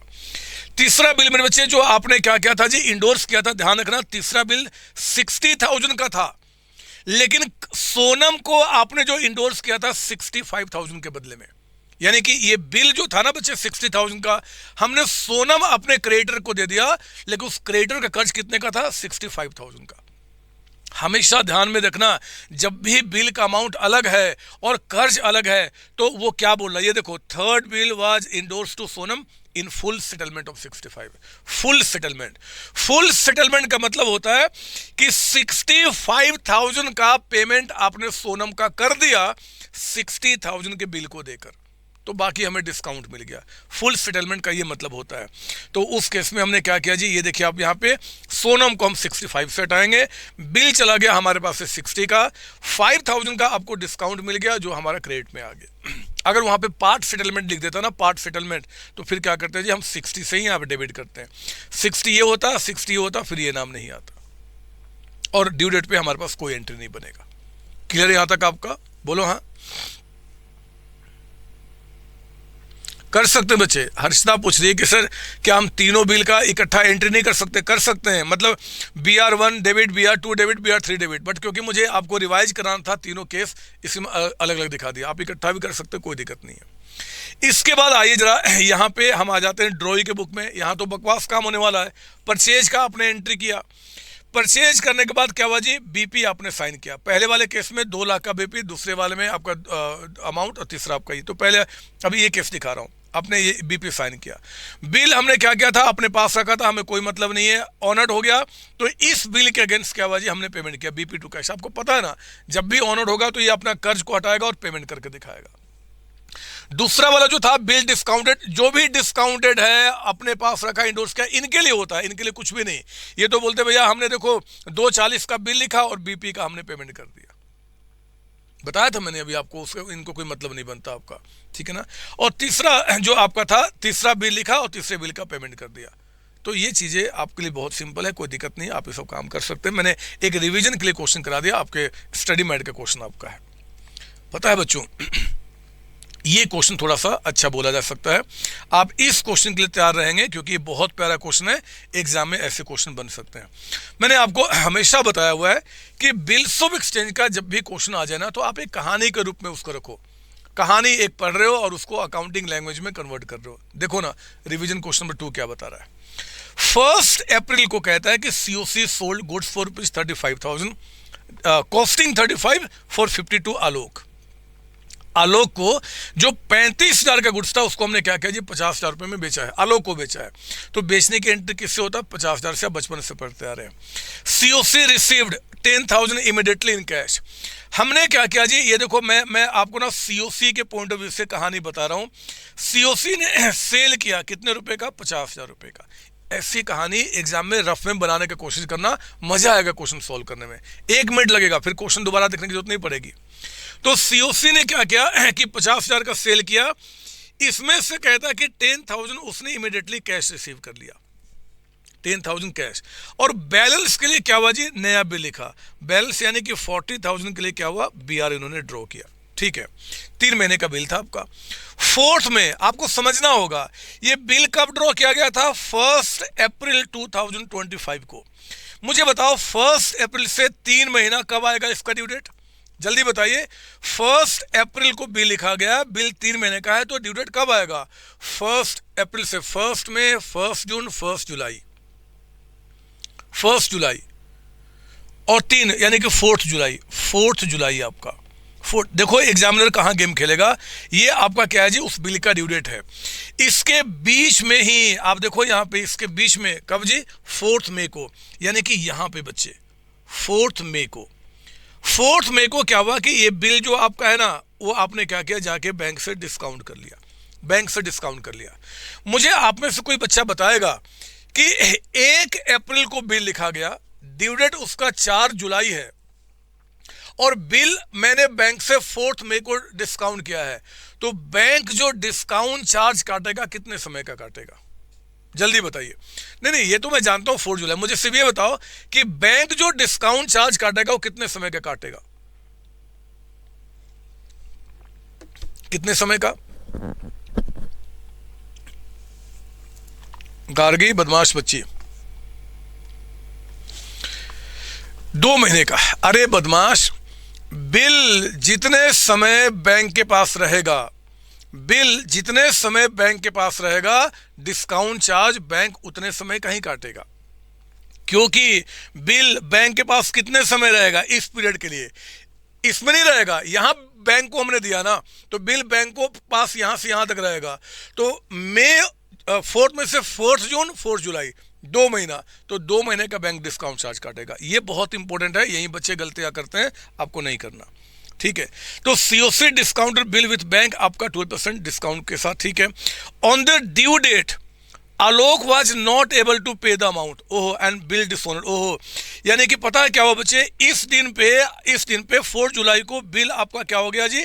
डिसऑनर्ड हो गया, डिसऑनर्ड हो गया। तो कोई बात नहीं, बिल आपका डिसऑनर्ड हुआ। फिर क्या हुआ? बिल डिसऑनर्ड हुआ, नोटिंग चार्ज कितना पे किया गया? 500 रुपीज आपका। तो बिल डिसऑनर्ड हुआ और कहता है कि देखो मैं कहानी बना रहा हूं, ये सारी बातें अगर आप कहानी दिमाग में बना लेंगे तो बस क्वेश्चन बच्चे का खेल बन गया। 500 रुपये नोटिंग चार्ज पे किया गया, है ना। उसके बाद आफ्टर नेगोशिएशन कुछ बातें हैं, मैं थोड़ी देर बाद वो बात को कर लूंगा, पहले यहां तक की एंट्री मैं दिखा देता हूं। आप बिलीव कीजिए ये सारी कहानी मेरे दिमाग में बैठ चुकी है। मैं अगर ये डायग्राम ना भी देखूं ना, तो मैं बड़े आराम से यहाँ पे एंट्री पास कर सकता हूं। मैं आपको दिखाता हूं सीओसी के बुक में एंट्री। सीओसी ने सेल कितने का किया? 50,000 का। सीओसी ने आपका 50 में 10,000, ये देखो आलोक से हमें 50 लेने थे, 10,000 रुपये हमने कैश रिसीव कर लिया इमीडिएटली। 40,000 रुपये का हमने क्या किया जी? आलोक पे बिल लिखा। फिर इस बिल को हमने बैंक से डिस्काउंट कराया, तो बिल चला गया, बैंक में आ गया, इतना डिस्काउंट कट गया 800। मैं आपको दिखा देना चाहता हूं कि 800 का जो डिस्काउंट है वो कैसे निकल के आया। ये देखिए, बिल कितने का है? 40,000 रुपये का। डिस्काउंट चार्ज बताइए कितना आपका है? डिस्काउंट चार्ज कितना है जी? डिस्काउंट चार्ज आपका 12%। तो 40,000 रुपये 12%, और ध्यान रखना 2 महीना 2/12 आपका, 2/12। तो इस तरीके से आपका क्या होगा? निकल के आएगा। आपके दिमाग में एक सवाल उठ सकता है कि सर 4 जुलाई को हुआ, मान लो 1 जुलाई को होता तो क्या करते? मेरे बच्चे, एग्जामिनर ऐसा क्वेश्चन बनाएगा नहीं, वो कंफर्म्ड है, वो आपका मंथ्स में जब होगा तो मंथ्स वाला काउंटिंग का ही क्वेश्चन आपको देगा, ठीक है ना। ये बात ध्यान रखना। जब डेज में होगा ना बिल का पीरियड, तो आपको कितने समय बिल बैंक से डिस्काउंट कराना है, हम वो डेज में निकालेंगे। समझो मैं क्या बोलना चाह रहा हूं। यहां पे आपके दिमाग में हो सकता है कि एक सवाल आ जाए जो जेन्युइन सवाल है कि सर आप तो यहाँ तो 4 जुलाई हुआ, 4 में हुआ, सॉरी, मान लो कहता है कि आपका ये बिल डिस्काउंट किया गया 7 मई को, तो फिर क्या करेंगे? या 1 मई को, तो क्या करेंगे? मैं कहता हूं ऐसा नहीं आएगा, ऐसा नहीं आएगा। जब भी बिल का पीरियड आपका मंथ्स में दिया रहेगा, तो जो डेज आपका होगा ना, वो मंथ्स वाला ही एग्जामिनर देगा, क्योंकि वो आपका डेज का काउंटिंग के चक्कर में नहीं पड़ना चाहता, वो डेज में ही काउंटिंग आपका दिया रहेगा। सॉरी, मंथ्स में होगा तो मंथ्स वाला ही क्वेश्चन में आएगा। हाँ, अगर बिल का पीरियड आपका मान लो 60 डेज है, तो उस केस में आप इवन दो यहाँ पे आपका 4 में आएगा, बट ये जो काउंटिंग होगा वो डेज में करके आप डिस्काउंट निकालना। ये बात आप लोग सबको क्लियर है मैं क्या बोलना चाह रहा हूं?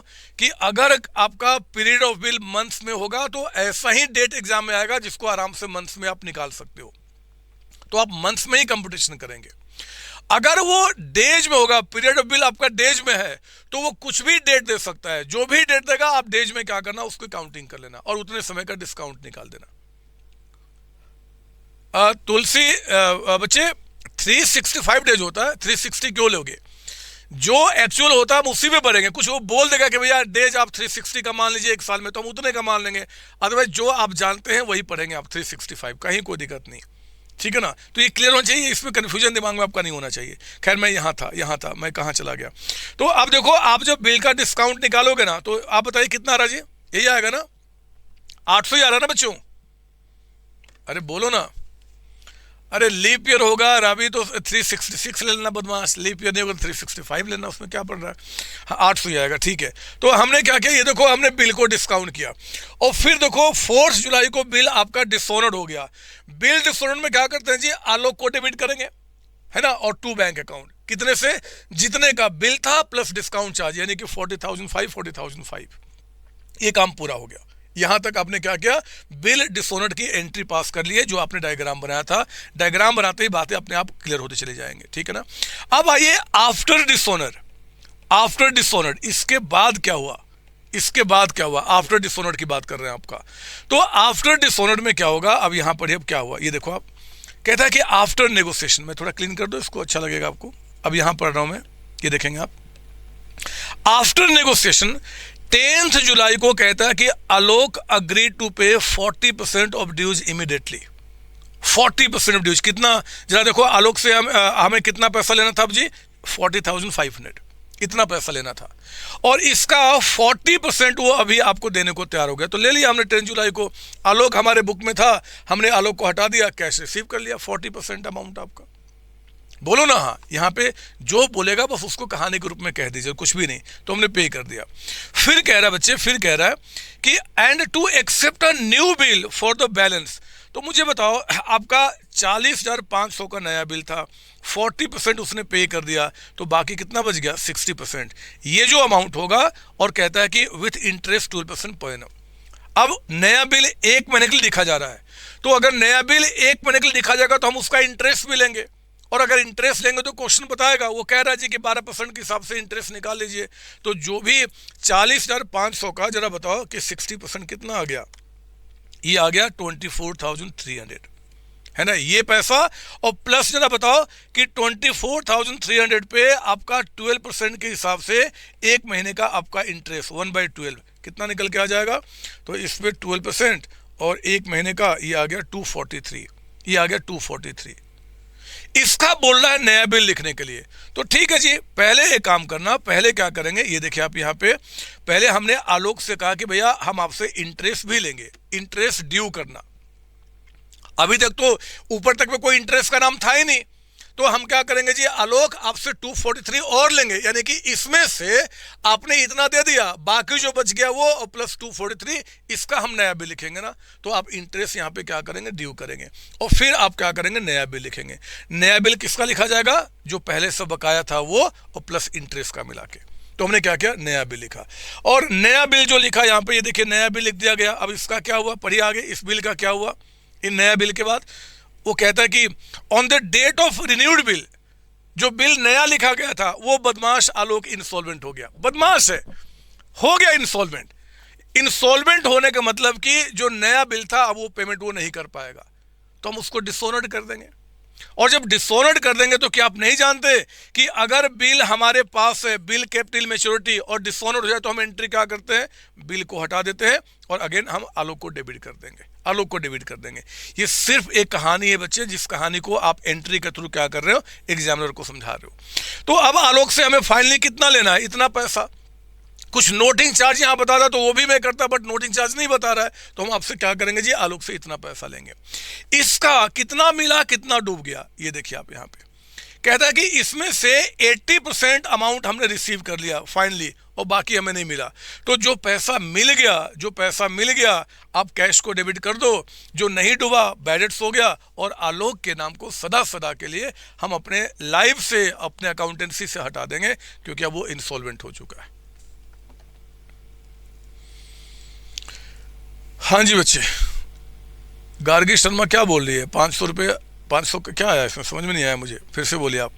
तो यहाँ पे मुझे विश्वास है यहाँ तक कोई दिक्कत नहीं होगा। एक बार प्लीज़ इसको, सारी एंट्री को आप एक बार देख लीजिए एक साथ आएगा नहीं, कोई बात नहीं यहाँ से, है ना।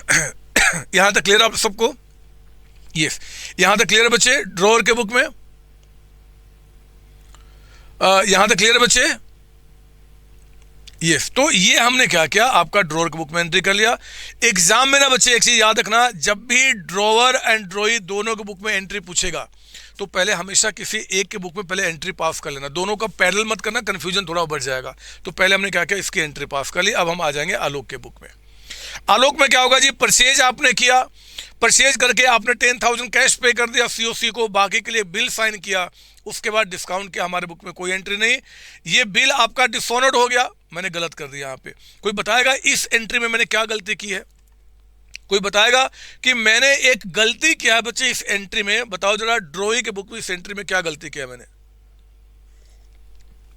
अनिशा कहती है पुराने बिल को कैंसिल नहीं करोगे, बिफोर न्यू बिल। किया बच्चे, आप देखो जो नया बिल हमने लिखा था ना, उसके पहले पुराना बिल कैंसिल किया था। ये बिल को डिसऑनर्ड करना, कैंसिल करना ही तो होता है। बिल को कैंसिल करने की एंट्री डिसऑनर्ड वाली एंट्री पास होती है।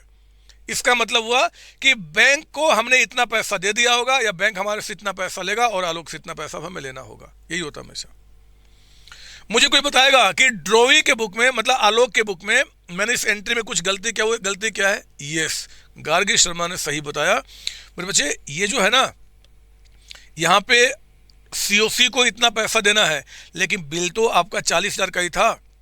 तो बिल का पैसा 40,000 रुपये, और जो नोटिंग चार्ज है, ये हमेशा नोटिंग चार्ज इनका एक्सपेंस है, ये डेबिट करेंगे। कितना जी? 500 रुपये। यानी कि कहेंगे कि अब हमें सीओसी को कितना देना है? 40,500। उसमें से बिल का 40,000 है, नोटिंग चार्ज 500 रुपये, तब वो एंट्री बनेगा आपका। सही हो गया ये, ठीक है, सारे बच्चे ठीक थे। फिर उसके बाद क्या हुआ जी? इसमें से 40% हमने सीओसी को पे कर दिया। इंटरेस्ट हमारा एक्सपेंस है, इंटरेस्ट का पैसा भी सीओसी को देना है। नया बिल हमने साइन किया, और ड्यू डेट पे क्या हुआ जी? नया बिल डिसऑनर्ड हो गया, और फिर सेटलमेंट हुआ। बस एक चीज ध्यान रखना, जिसका पैसा डूबता है, जिसका पैसा डूबता है वो क्या बोलता है? बैड डेट्स अपने बुक में।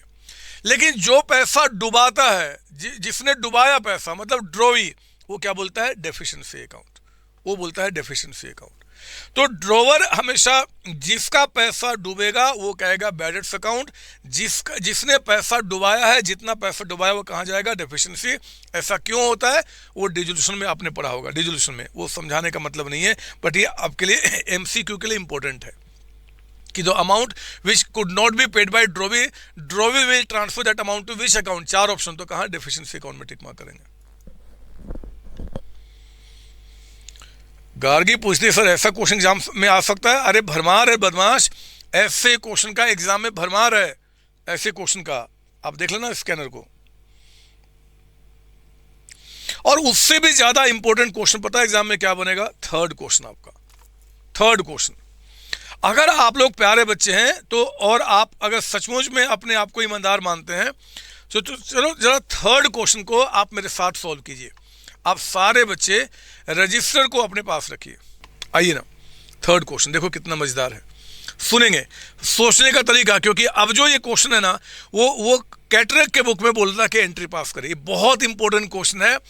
हो सकता है एग्जैक्टली सेम क्वेश्चन एग्जाम में आपको दिख जाए।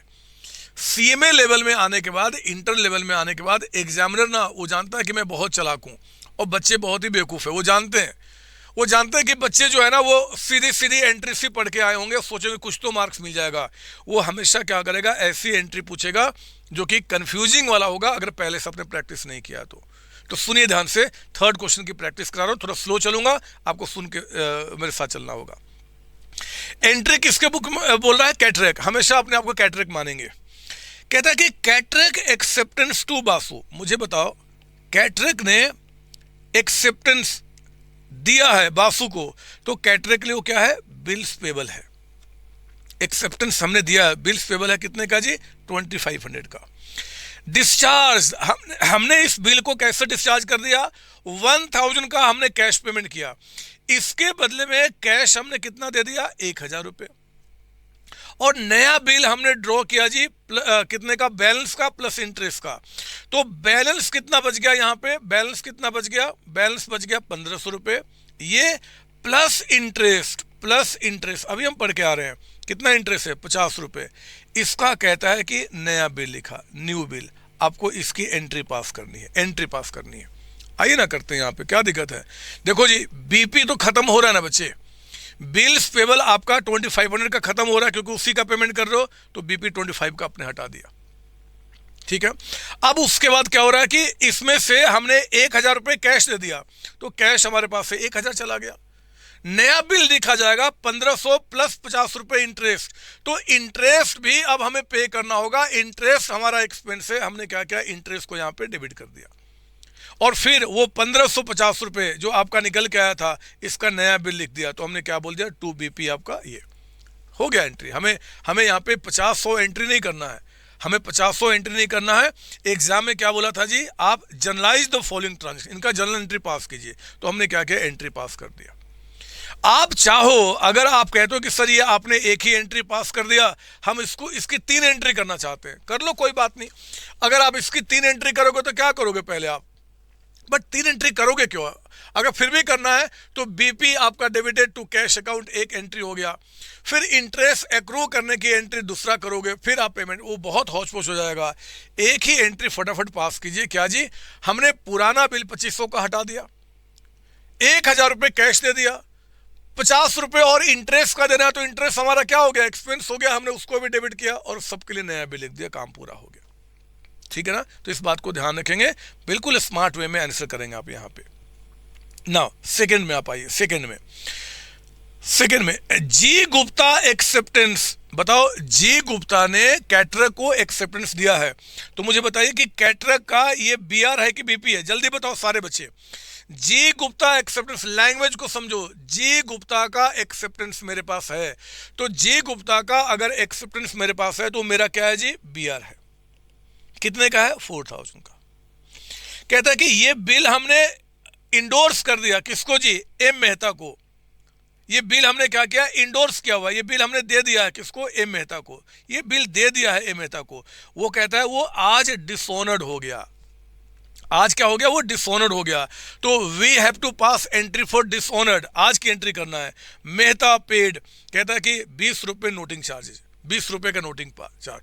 तो मुझे बताओ जरा कि कैटरर ने एक बिल लिखा था किसी पे और वो बिल आपका इंडोर्स कर दिया था एम मेहता को, वो डिसऑनर्ड हो गया, तो क्या एंट्री करेंगे? बताया था कि जब भी बिल डिसऑनर्ड होगा इनका नाम डेबिट होगा। जिसने बिल हमें साइन करके दिया था, अब हम उससे पैसा लेंगे। नहीं बच्चे, गलत बोल रहे हो आप, बीआर जितने बच्चे बोल रहे हैं गलत है।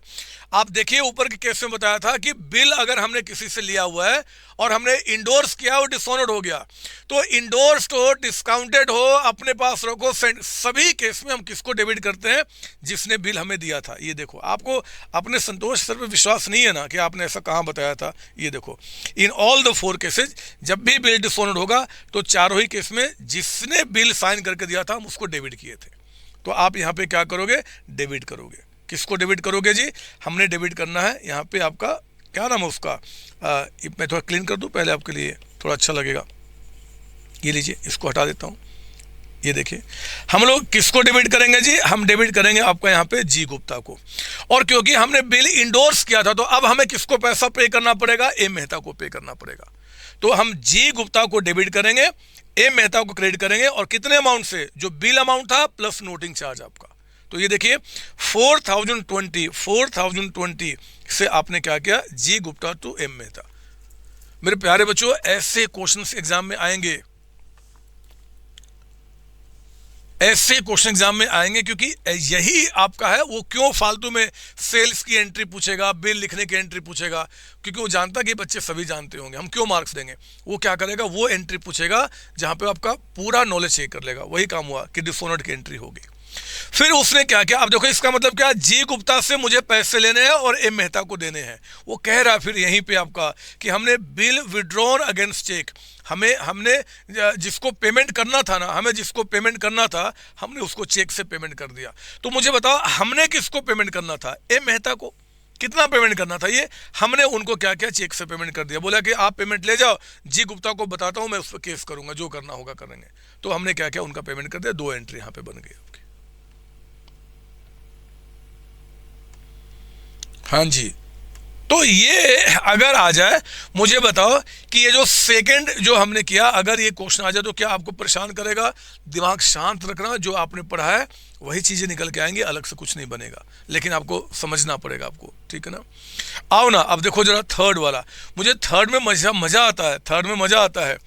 D Dalal retire a bill for 2000 drawn on him by caterer. मुझे बताओ कि कैटरर ने बिल एक ड्रॉ किया है 2000 रुपए का, तो कैटरर के लिए क्या था जी, बीआर था। बीआर कितने का था, 2000 का। बिल 2000 का था। ये जो 2000 का बिल था रिटायर कर दिया, मतलब डी दलाल ने उसको पहले पे कर दिया। तो जब कोई बंदा पहले कुछ पे करता है तो हम उसको कुछ डिस्काउंट दे देते हैं। वो डिस्काउंट कितना है, 10 रुपए।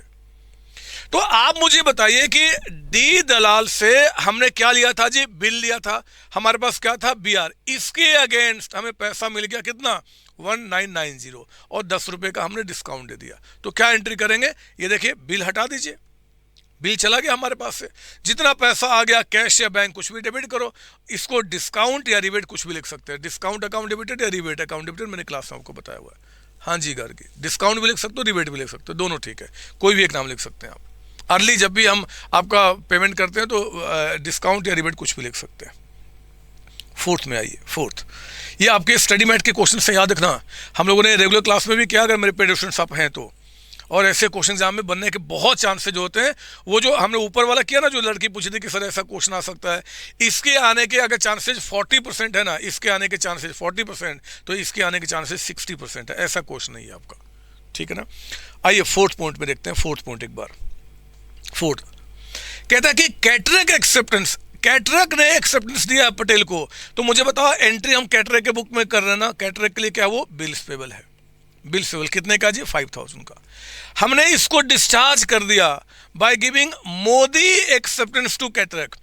कैटरेक ने कोई मोदी नाम का कोई दूसरा पार्टी है, उससे क्या किया जी, इन्होंने एक्सेप्टेंस लिया है, यानी कि कैटरेक के पास क्या है, एक बीआर है, कितने का, सेम अमाउंट कहता है कि 5000 रुपए का। कैटरेक के पास एक लायबिलिटी है जी जिसका नाम है बिल्स पेबल। कैटरेक के पास से मोदी से आया क्या जी, एक बीआर है, कहता है कि इस बीपी का पेमेंट उसने इस बीआर से कर दिया। तो ठीक है, हमारी बीपी भी खत्म हो गई, बीआर भी खत्म हो गया, लायबिलिटी भी खत्म हो गया, एसेट भी खत्म हो गया। तो हम क्या करेंगे, फोर्थ में ये देखिए आपका बीपी टू बीआर अकाउंट, काम पूरा हो गया।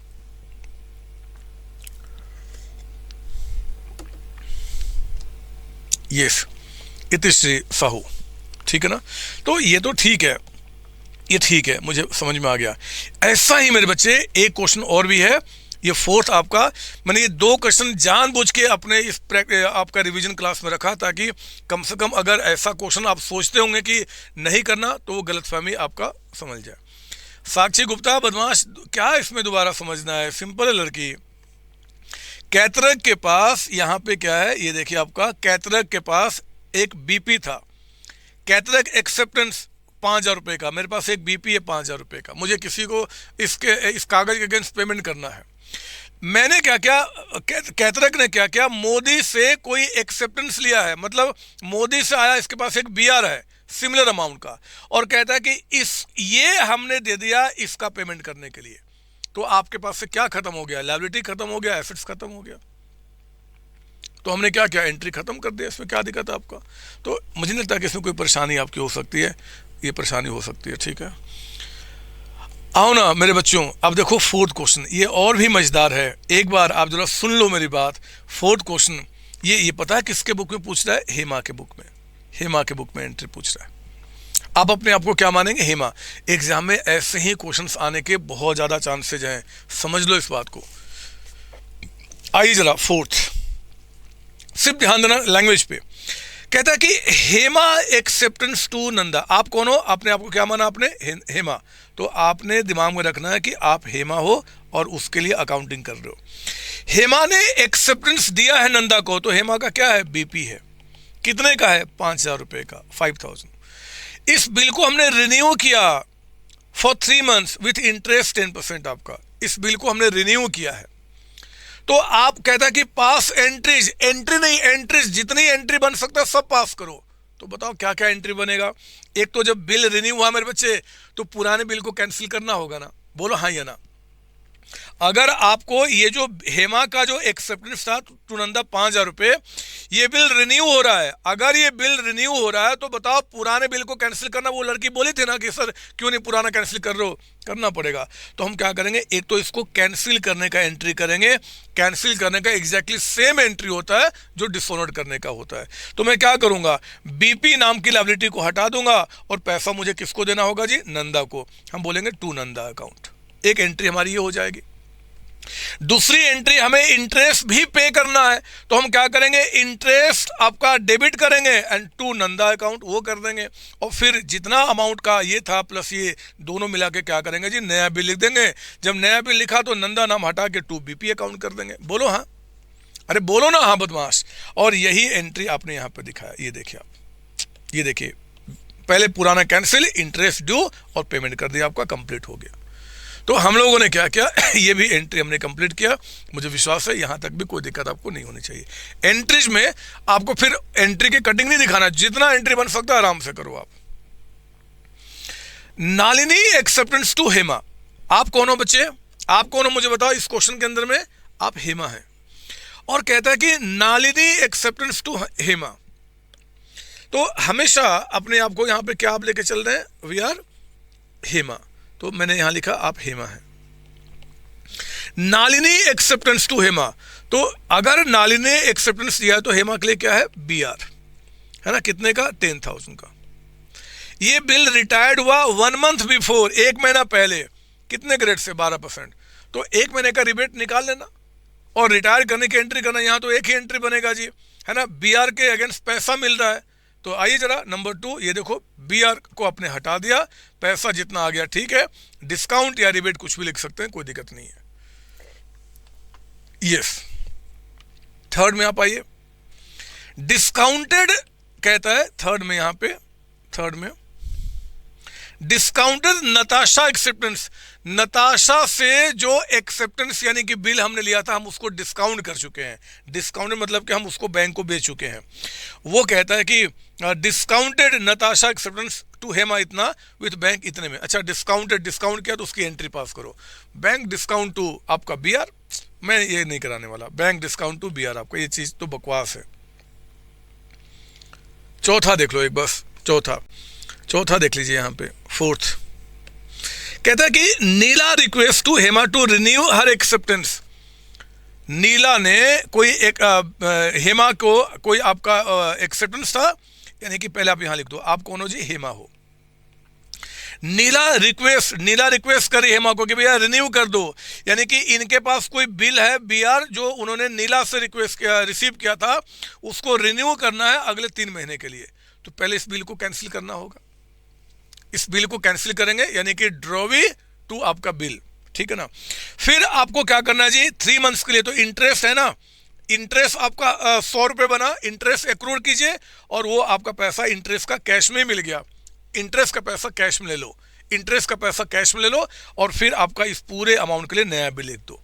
इंटरेस्ट का जो अमाउंट है या तो हम बिल में ऐड करेंगे या कैश में रिसीव कर लेंगे, सब क्वेश्चन बोलेगा, बस आपको एंट्री पास कर देना है। तो ये देखो ना, पहले हमने बिल पुराना क्या किया जी, यहाँ पे कैंसिल किया है ना, कैश टू इंटरेस्ट, यहाँ इंटरेस्ट का पैसा रिसीव कर लिया। आप चाहो तो इसकी 2 एंट्री कर सकते हो, आपका क्या नाम उसका, नीला टू इंटरेस्ट और फिर आपका कैश टू नीला, या फिर सीधे कैश टू इंटरेस्ट, कुछ भी कर लीजिए, कोई दिक्कत नहीं है। नया बिल हमने लिख दिया, यहाँ पे आपका नया बिल हमने लिख दिया, ठीक है ना। तो ये चीज आपका निकल के आया। और जो 5वां है आपका, received an acceptance from Gita 1200 रुपए का, it was endorse to Sita in full settlement offer claim for इतना। आपका जो हमारे पास एक्सेप्टेंस गीता का था वो हमने इंडोर्स कर दिया, इंडोर्स की एंट्री पास करो। आपको पता है इंडोर्स की एंट्री आपका है ना, बिल आपका रिसीव किया और इंडोर्स करने की एंट्री आपका। तो ये सिंपल क्वेश्चंस हैं, इन क्वेश्चंस को ध्यान में रखना है। एग्जाम में ऐसे क्वेश्चंस आने के बहुत ज्यादा चांसेस है मेरे बच्चे, बहुत ज्यादा चांसेस है।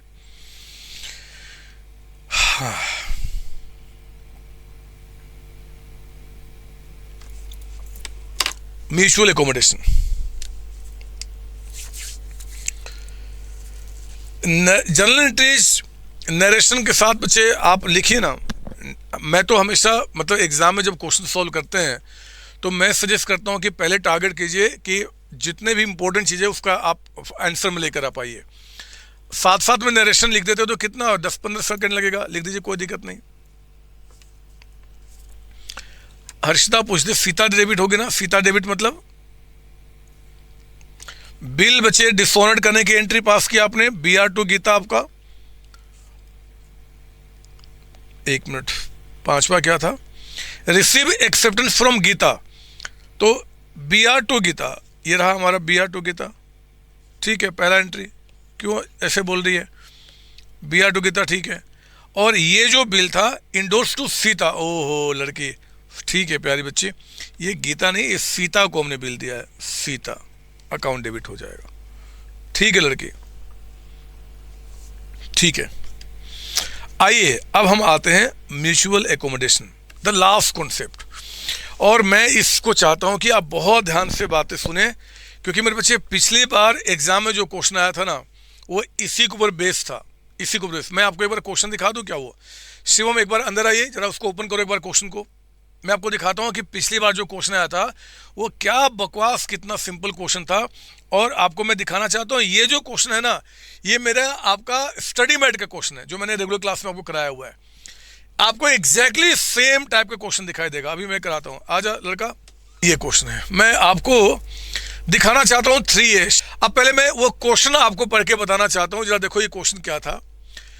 Indra drew upon Chandra a bill for ₹90,000 on 1st April 24 for 3 months for mutual accommodation.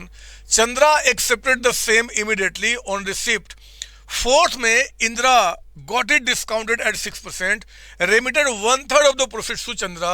At maturity, कहता है कि Indra was not able to send the required sum.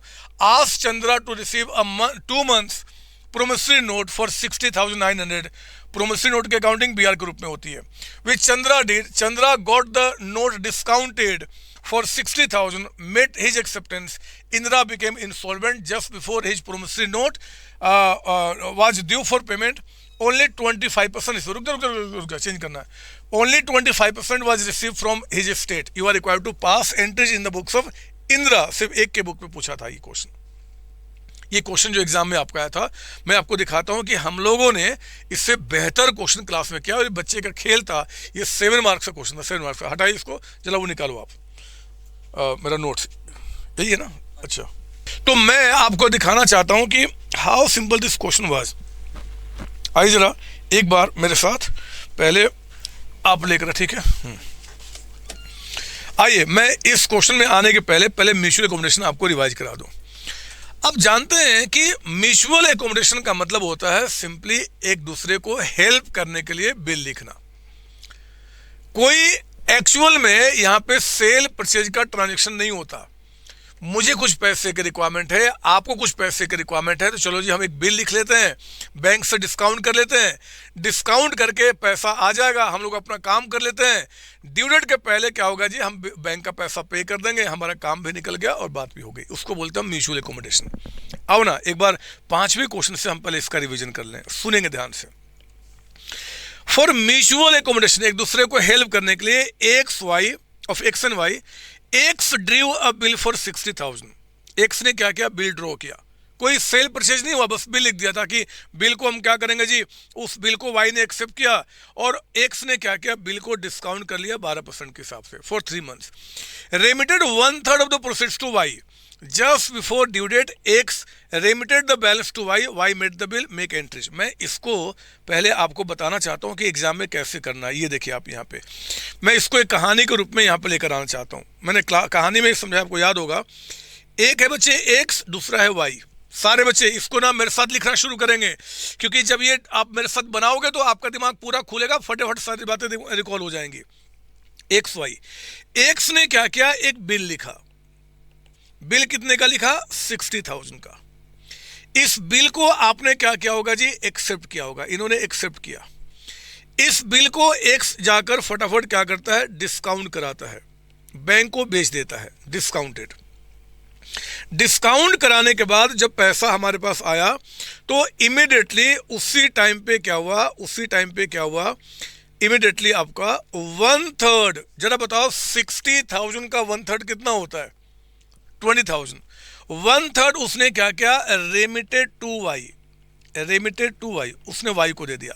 Actually मैं पीछे की कहानी बता दूं कि एक्स वाई को पैसे की रिक्वायरमेंट थी 2:1 के रेशियो में। मतलब 60,000 रुपये में से 40,000 रुपये इनको पैसा चाहिए था एंड 20,000 रुपये वाई को पैसा चाहिए था। तो इन्होंने क्या किया, दोनों ने मिलके आपका 40 और 20 कितना होता है, 60,000 का क्या हुआ जी, एक्स ने एक बिल लिखा और इन्होंने क्या किया, साइन करा लिया। इस बिल को क्या हुआ जी, आपने डिस्काउंट कराया और डिस्काउंट करा के 1/3 जितना वाई को रिक्वायरमेंट था उतना पैसा हमने क्या किया, वाई को भेज दिया, है ना। उतना पैसा क्या हुआ, वाई को भेज दिया। मुझे बताओ 60,000 में से इमीडिएटली 1/3 मैंने भेज दिया, तो 60 में से 1/3 कितना हो गया, 20। हमने 20 भेज दिया। और मुझे बताओ, और एक्स कितना पैसा वाई को भेजेगा ड्यू डेट पे, ताकि वाई बिल का पेमेंट कर देगा। मुझे बताओ कि आज तो इमिडिएटली 1/3, 60 का 1/3 यानी कि 20 मैंने इनको भेज दिया, लेकिन आपको पता है कि जब एक्स ने बिल डिस्काउंट कराया है तो बैंक ड्यू डेट पे उनसे पैसा मांगने जाएगा। मुझे बताओ ड्यू डेट जब बिल का आएगा उस टाइम पे एक्स और कितना पैसा वाई को भेजेगा? 40,000। जितना पैसा आप यूज कर रहे हो इसमें से वो पैसा आप उनको भेज दो। तो ड्यू डेट पे क्या होगा जी, एक्स 40,000 आपका सेंट भेजेगा किसको जी? वाई को, वाई के पास आ जाएगा। और फिर जब बैंक वाई के पास गया होगा पैसा पे करने के लिए, तो वाई ने क्या किया होगा जी? पेड, उसने पे कर दिया होगा, हिज एक्सेप्टेंस, उसने अपना पेमेंट कर दिया होगा, है ना। यही काम होता है ना। दिस इज कॉल्ड आपका म्यूचुअल एकोमोडेशन। ये आपका म्यूचुअल एकोमोडेशन है, एक दूसरे को हेल्प करने के लिए। कोई सेल परचेज का आपस में कोई ट्रांजेक्शन नहीं होता, बस एक दूसरे को हेल्प करने के लिए हम लोग क्या करेंगे? बिल का लिखना, ये सब काम करेंगे। मैं इसी की एंट्री दिखाना चाहता हूं। अगर ये पिक्चर आपके दिमाग में बैठ गया, जो डायग्राम बना है, तो फिर अब हम क्वेश्चन को क्यों देखेंगे। ये देखिए आप यहाँ पे, यहाँ देखिए आप, यहाँ पे पहले मैं आपको दिखाता हूं। एक्स ने क्या किया जी? बिल लिखा, आपने उस बिल को क्या किया? साइन किया। इस बिल को आपने डिस्काउंट कराया, डिस्काउंट कराने का हमारे बुक में कोई एंट्री नहीं होता। फिर आपने क्या किया? आपने 1/3 आपका 60 में से 1/3 क्या किया? आपने वाई को दे दिया। यहां देखिए, थोड़ा नजर यहां पे, हमने पहले क्या बोला था? वाई को हमें टोटल कितना देना है? 60। देख रहे हो ना, वाई को हमें टोटल कितना देना? 60। तो 60 में से हमने वाई को आज कितना दे दिया? 1/3। 60 जितना देना था उसमें से 1/3 हमने क्या किया? वाई को दे दिया, वाई डेबिट हो गया। लेकिन इसमें से पूरा पैसा कैश नहीं दिया जाएगा, क्योंकि डिस्काउंट चार्जेस कटे हैं। डिस्काउंट हम दोनों के चलते हैं, दोनों के लिए है। तो 60 में से कुछ कैश जाएगा, कुछ डिस्काउंट जाएगा। डिस्काउंट कितना जी? अगेन डिस्काउंट टोटल कटा कितना है? 1800। तो 1800 में से 1/3 जितना पैसा वाई यूज करेगा उतना डिस्काउंट वाई को ट्रांसफर कीजिए।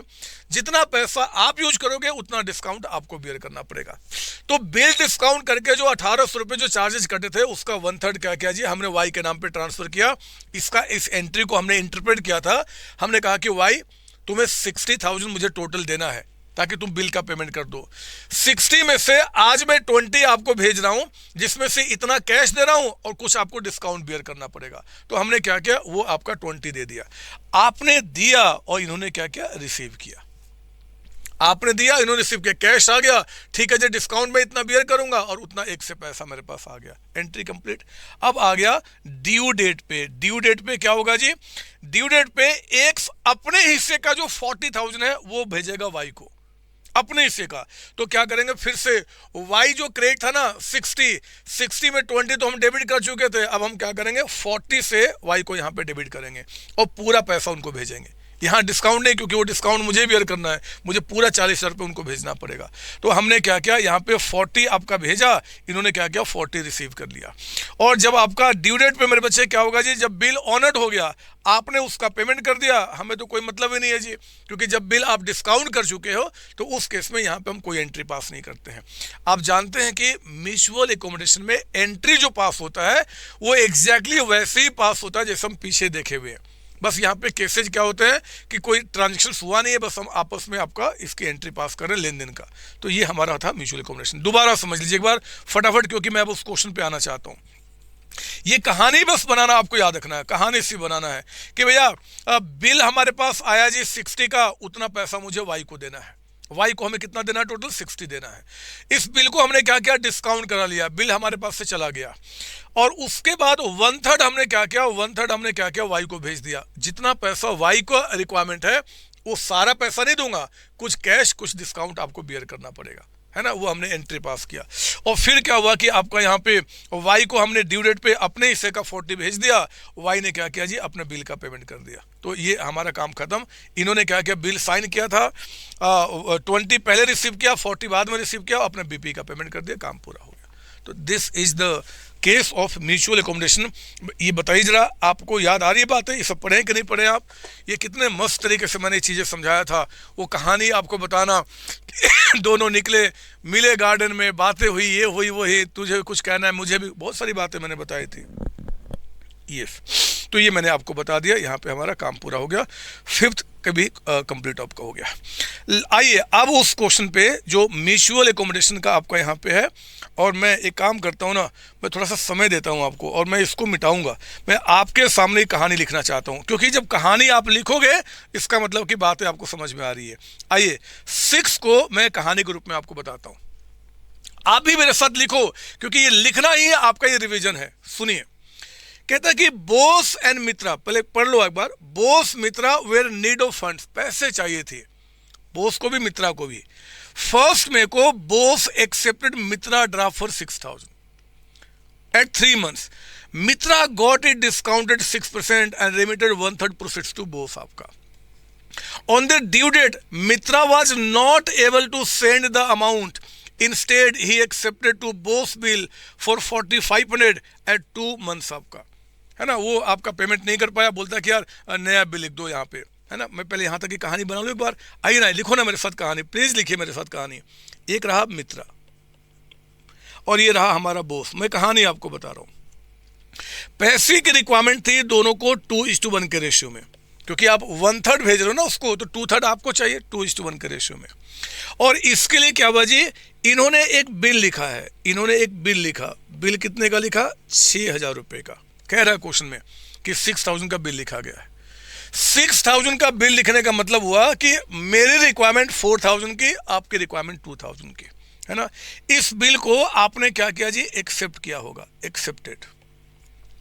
इस बिल को आपने इमीडिएटली क्या किया, जाके बैंक से डिस्काउंट कराया ताकि पैसे हमारे पास आ जाए। आपने बिल को डिस्काउंट कराया और डिस्काउंट करके जो पैसा आया उसमें से 1/3 आपने क्या किया, रेमिटेड टू बोस, आपने बोस को दे दिया, 1/3 दे दिया, है ना। तो ये पैसा इनके पास क्या हुआ जी, इन्होंने रिसीव किया, कर लिया होगा। 1/3 पैसा इनके पास आ चुका। 1/3 आने का मतलब कितना आ चुका है, 2,000। नो डाउट कि 2,000 में कुछ कैश आया होगा और कुछ आपने क्या किया होगा जी, डिस्काउंट बेयर किया होगा। तो ये हमारे पास निकल के आ गया। अब हुआ कि ड्यू डेट आया, ड्यू डेट बिल का पेमेंट करने का। मुझे जल्दी से आप में से कोई बच्चा बताए कि ड्यू डेट पे मित्रा बोस को और कितना पैसा भेजता ताकि बोस पेमेंट कर देता। जल्दी बताइए, ड्यू डेट पे मित्रा बोस को और कितना पैसा भेजता ताकि बोस उस बिल का पेमेंट कर देता। 4,000। 6 में 2 आपको दे चुका हूं, 4 और देता मैं आपका।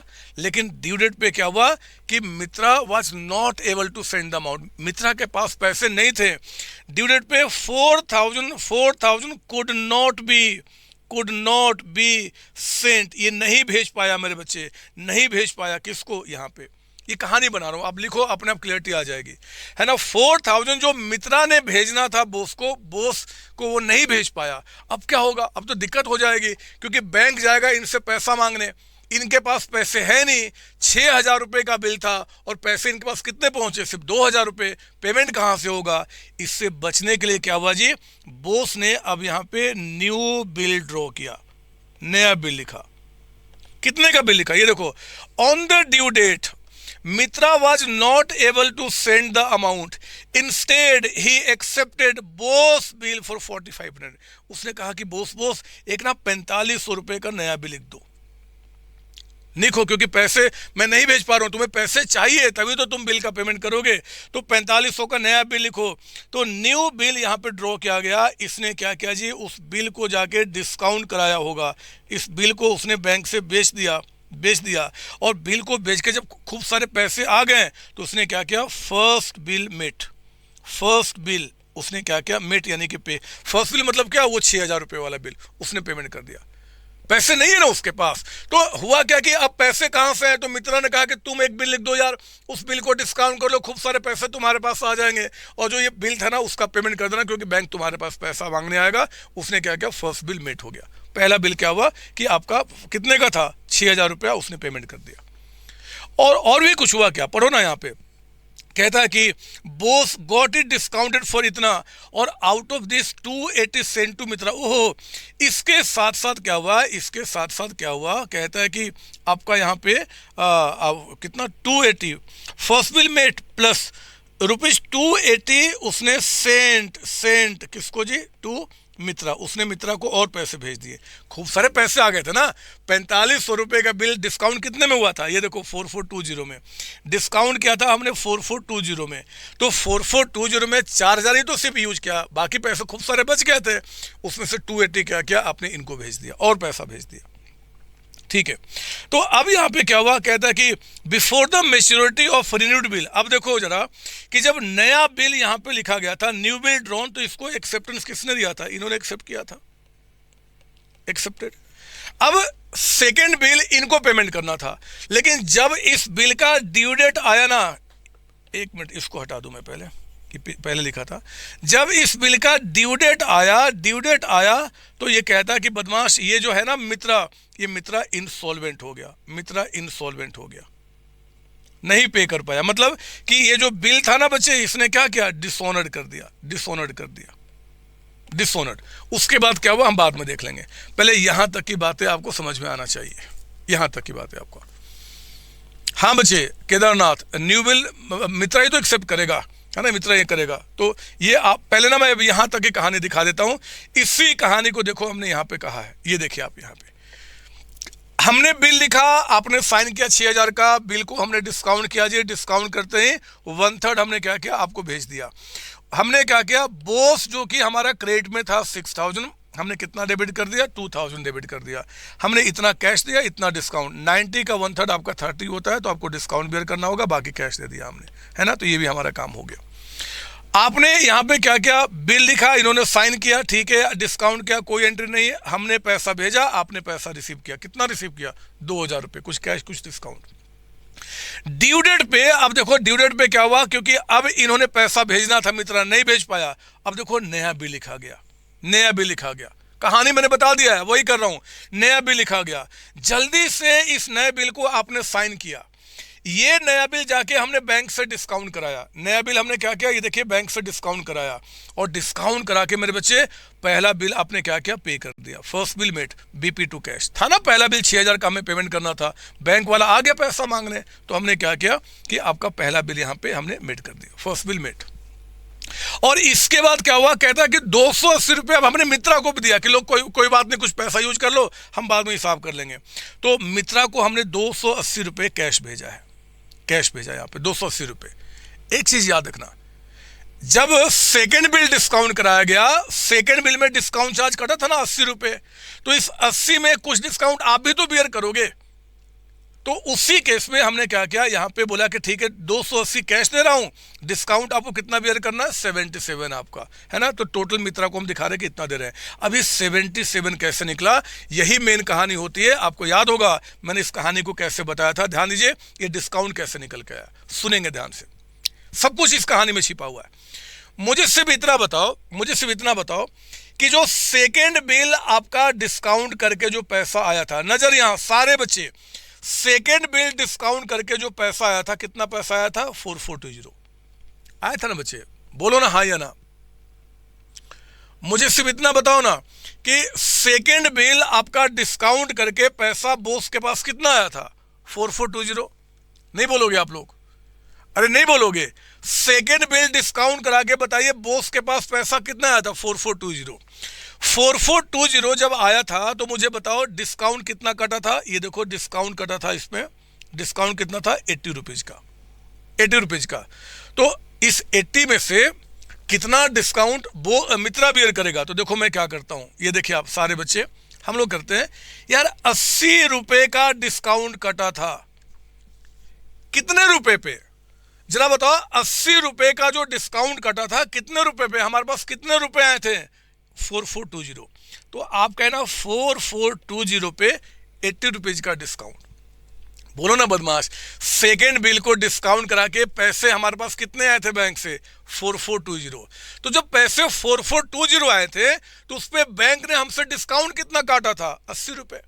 इस 80 में से कितना रुपया मित्रा ने डिस्काउंट बियर करना है, तो आप मुझे बताइए कि 4420 में से कितना पैसा आपने मित्रा को दिया या मित्रा के लिए यूज किया।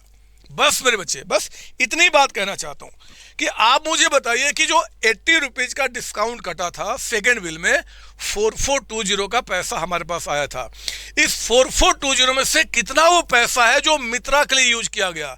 सुनिए, एक तो 4000 रुपये, कौन सा, ये 4000 जो पैसा आपने भेजना था आपने नहीं भेजा, तो उस पैसे को मिला के हमने बिल का पेमेंट किया था ना बच्चे, तो एक तो 4000 वो हो गया, और प्लस अभी हम कितना भेज रहे हैं आपको, 280 रुपये। ये क्वेश्चन आपके लिए एग्जाम में एमसीक्यू के लिए भी बहुत इंपॉर्टेंट है। ये डिस्काउंट निकालने वाला काम एमसीक्यू के लिए भी इंपॉर्टेंट है बच्चे। आपको सिर्फ ये देखना है कि सेकंड बिल डिस्काउंट करके कितने रुपए आए थे, 80 रुपीज। आप बताओ पैसे कितने आए थे, 4420। तो मुझे बताओ जरा कि मित्रा के लिए पैसा कितना यूज हुआ, 4280। तो कितना आ गया आपका, 77 रुपीज आपका। ये 77, ये 77, ये 77 का अमाउंट आपका, ये राउंडिंग हम 77 कह देंगे आपको यहाँ पे। तो यही आपका 77 का डिस्काउंट। हमेशा दोबारा रिवाइज करते हैं, कितना अमाउंट सेकंड बिल में से आपका मित्रा को बियर करना होगा। आपको सिर्फ ये देखना होगा कि फर्स्ट बिल में से जो पैसा मित्रा ने भेजना था नहीं भेजा, 4000 रुपये, वो यूज किया गया यहाँ पे, क्योंकि सेकंड बिल को डिस्काउंट करा के हमने फर्स्ट बिल का पेमेंट किया है, उसमें से मित्रा का 4000 था, और आज जो पैसा दिया उन दोनों को मिला के, ठीक है। तो यही आपने क्या किया बच्चे, अपना 77। तो आपने बोला मित्रा मैं टोटल पैसा इतना आपको भेज रहा हूँ, इतना पैसा भेज रहा हूँ, इसमें से इतना कैश दे रहा हूँ, इतना आपको डिस्काउंट बियर करना पड़ेगा, ये अमाउंट हो गया। उन्होंने क्या किया, पैसा रिसीव किया। अब मित्रा ने क्या करना था बच्चे, मित्रा ने क्या करना था, अब बिल का पेमेंट करना था, लेकिन 6 अक्टूबर को आपका इंसॉल्वेंट हो गया, तो बिल्स पेबल क्या हो गया, यहाँ पे डिसऑनर्ड हो गया। बीपी टू बोस आपका होता ना, बिल जब भी हमने साइन किया और वो डिसऑनर हो गया तो हम क्या करेंगे, बीपी को डेबिट करेंगे और जिसने बिल दिया था उसका नाम लिखेंगे। अब क्वेश्चन कहता है एट लास्ट, क्वेश्चन कहता है एट लास्ट, ये देखिए आप यहाँ पे कहता है कि मित्रा बिकेम इंसॉल्वेंट और सिर्फ 60% अमाउंट रिसीव हुआ उनके स्टेट से, सिर्फ 60%। यानी कि ये जो बदमाशी हुआ, आप पेमेंट तो नहीं कर पाए जी, ये देखो इन्होंने पेमेंट नहीं किया, तो जब पेमेंट नहीं किया तो बैंक ने इनसे पैसा ले लिया। एंट्री होगा ना, ये क्या बोलेंगे कि मेरे बैंक से इतना पैसा कट गया, क्योंकि बैंक तो इनको जानता ही नहीं है, वो इनको जानता है। अगर आपने पेमेंट नहीं किया तो बैंक ने बोस से पैसा ले लिया होगा, उनके अकाउंट से पैसा चला गया, इन्होंने कहा कि मित्रा से उतना पैसा लूंगा मैं आपका, तो आपने डिसऑनर की एंट्री दोनों कर दी है। अब लास्ट में जो सेटलमेंट होगा, उस सेटलमेंट को, यानी कि अब हमें, यानी कि जो बोस है ना, ये बोस फाइनली मित्रा से कितना पैसा उसको लेना था, फाइनली कितना पैसा लेना था, जिसमें से हम कितना ले पाए, सिर्फ 60%। इसको निकालने के दो तरीके हैं। मैंने क्लास में आपको दो तरीका बताया है। एक तरीका होता है कि भैया आप क्या करो कि अगर आप थोड़े मतलब कि नहीं ज़्यादा समझ में आता, तो बोस के अकाउंट में, बुक में क्या करो, मित्रा का अकाउंट बना लो, मित्रा का अकाउंट आप निकाल लोगे। एक तरीका ये होता है कि समझ लो ना कि सब कुछ होने के बाद अब मित्रा इंसॉल्वेंट हो गया है, तो जितना पैसा बोस ने मित्रा से लेना था उसका 60% मिल पाया।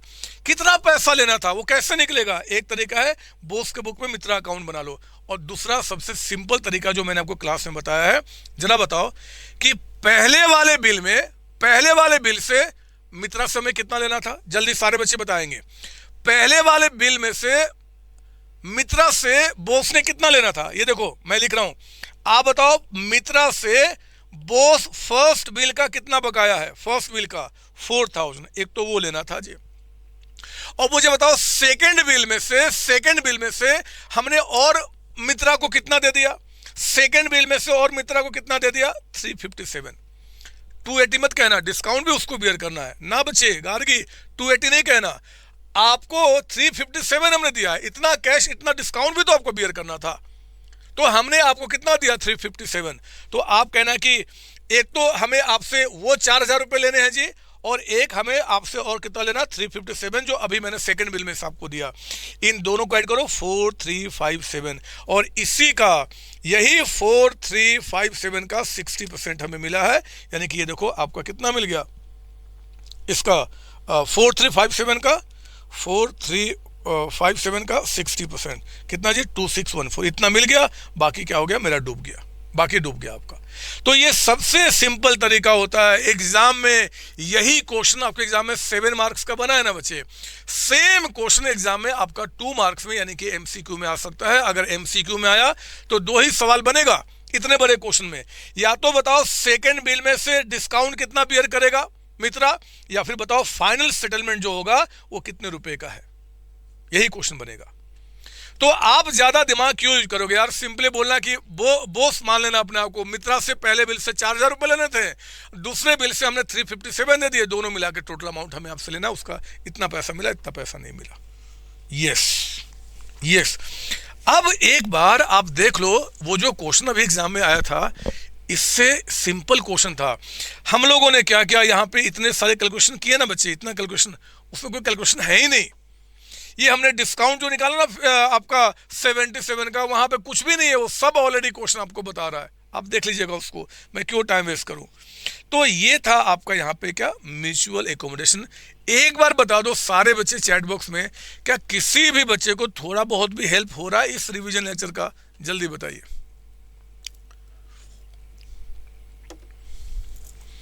हाँ, जिसका डूब गया वो डूब गया, जिसका ये हुआ उसका वो। तो मेरे बच्चे पता है क्या है, म्यूचुअल एकोमोडेशन एक ऐसा टॉपिक है जो हमारे इंटर में बिल्कुल पसंदीदा टॉपिक माना जाता है एग्जाम में आने का। तो ये बहुत ध्यान रखना, इसी से क्वेश्चन बनने के ज़्यादा चांसेस होते हैं। या तो वो जो था ना एक एक आपका कैटरेक वाला या फिर हेमा वाला, वैसा क्वेश्चन बनेगा, या फिर ऐसा क्वेश्चन बनेगा। ठीक है बच्चों, ठीक है, ठीक है प्रियांशु। अब आइए, मेरा काम खत्म हो चुका है, फटाफट कुछ वो नाम, कुछ वो पॉइंट्स जो आपके लिए बहुत इंपॉर्टेंट है एमसीक्यू के लिए, मैं वहां पर लेकर आऊं। सेक्शन 13(1) में बताओ किसको डिफाइन किया गया था? Negotiable instrument. मैंने स्टार्टिंग में ही बता दिया था आपको। मुझे बताओ सेक्शन 5 में किसका डेफिनेशन था? बिल्स ऑफ एक्सचेंज का।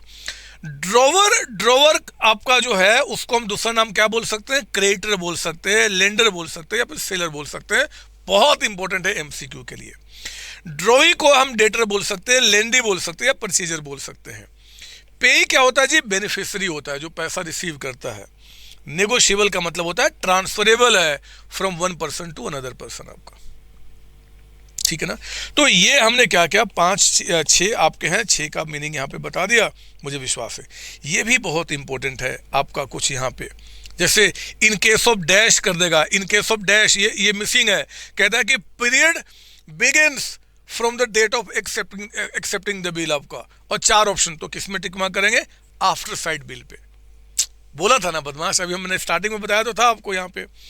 इन केस बिल, अगर इस बिल को ड्रॉ किया गया, 2 महीने का बिल है और बिल आफ्टर डेट है, तो ड्यू डेट आपका जो होगा वो क्या होगा जी? 14 सितंबर। ये सब तो देख सकते हैं यार। नोटिंग चार्ज पेड बाय कौन, बियर बाय कौन, सब जानते हैं, है ना? मैं ये सब चीज़ नहीं बताने वाला। मैं पता है आपको क्या बताना चाहता हूँ, ये सब देख लेंगे आप। एक्स ने ड्रॉ किया बिल आपका 30 days after site. After site यानी कि डेट ऑफ एक्सेप्टेंस से काउंट किया जाएगा, इस समय से काउंट करना जो भी आपका डेज होगा। आप ये क्वेश्चन देखिए, ये सब बच्चे का खेल है, ये सब आप कर जाएंगे, मुझे पता है। अब मैं आपको ये दिखाना चाहता हूँ, आप देख लो कि कैसे 18th क्वेश्चन म्यूचुअल एकोमोडेशन का आपके एग्जाम में एमसीक्यू में आ सकता है। कैसे आ सकता है मैं आपको वो दिखाना चाहता हूँ। 18th, Ram draws on Aslam a bill for 60,000। फटाफट काम करेंगे, 2 महीने के लिए। Aslam accept the bill send to Ram who get it discounted for इतना। राम ने इमीडिएटली 19,600 भेज दिया। देखो, राम ने बिल इतने का डिस्काउंट हुआ था, 19,600 भेजा, तो कितना भेजा? 1/3 भेज दिया है, 1/3 भेज दिया, क्योंकि 58 का 96 1/3 होता है। तो 19,600 आपने कैश भेजा एंड 400 का कहा होगा डिस्काउंट बेयर करने के लिए, है ना? क्योंकि ये देखो 60 का बिल इतने में डिस्काउंट किया तो 1200 आपका डिस्काउंट कट गया। अगर 1/3 भेज रहे हो तो 1/3 आपको डिस्काउंट बेयर करना होगा 400। इन शॉर्ट आपका आउट ऑफ 60,000, इसका मतलब हुआ कि 60 में से हम स्टार्टिंग में कितना भेज दिया? आपको 20 भेज दिया, और कितना बच गया? 40। On due date Ram being unable to remit the amount due, नया बिल रिसीव किया जी 84 का, डिस्काउंट किया इतने में, असलम ने इतना पैसा राम को भेजा। How much discount will be borne by Ram at the time of remittance of इतना अमाउंट? वही हुआ, सेकेंड बिल जो आपका डिस्काउंट किया गया था, सेकेंड बिल जो डिस्काउंट किया गया बच्चे, सेकेंड बिल था कितने का? थोड़ा क्लीन कर दूं, ये देखिए, सेकेंड बिल आपका था कितने का? 84 का। डिस्काउंट कितने में हुआ? इतने में। तो डिस्काउंट चार्ज कितना कट गया? 1800 रुपये। 1800 का चार्ज कटा आपका, 1800 का चार्ज, पैसे कितने आए? 82,200। तो मुझे बताओ इसमें से कितना पैसा आपने आपका यूज किया, how much discount will be borne by Ram. Ram यानी कि पहला पार्टी कितना डिस्काउंट बियर करेगा, तो पहले बिल में से 40,000 रुपये देने थे, एक तो वो ले लीजिए, और प्लस अभी अभी हमने कितना पैसा भेजा 14,800, अभी बताया था मैंने आपको। तो प्रोपोर्शनल डिस्काउंट बताइए कितना निकल के आ गया। 1,800 रुपये का डिस्काउंट कटा था तो पैसे आए थे 82,200। कितना पैसा हमने राम के लिए यूज किया, तो 54,800। डिस्काउंट कितना आ गया 1,200 रुपये। 1,200 रुपये कहाँ टिक मार्क करेंगे, यहाँ पे आपका क्वेश्चन उतना ही बड़ा है, सेम क्वेश्चन है, बट ये क्वेश्चन कहाँ पे आ गया आपका, यहाँ पे। बिल्कुल ध्यान से क्वेश्चन को पढ़ना, डिस्काउंट किसके लिए कह रहा है। हो सकता है यहाँ पे राम के जगह पे क्या बोल दे कि कितना डिस्काउंट बियर करेगा असलम, तो भैया ठीक है, डिस्काउंट टोटल कितना कटा था 1,800 रुपये, 1,800 में 1,200 इसमें गया, तो हम कितना बियर करेंगे 600। अगर असलम का पूछता तो आंसर क्या हो जाता, 600 रुपये हो जाता, है ना। तो आपको ध्यान देना होगा किसके लिए पूछ रहा है। मैं ये सब अब कराने की कोई चीज़ है नहीं, ये सब हो जाएगा बच्चे, क्योंकि सब कुछ मैं करा चुका हूँ, सब कुछ करा चुका हूँ, है ना। तो ये सब कुछ आपका हो सकता है। हाँ, ये एक 23 क्वेश्चन देख लीजिए, आपका अच्छा क्वेश्चन आपका है, ये भी एग्जाम में आया हुआ क्वेश्चन आपका है। 23 पढ़ लीजिए एक बार।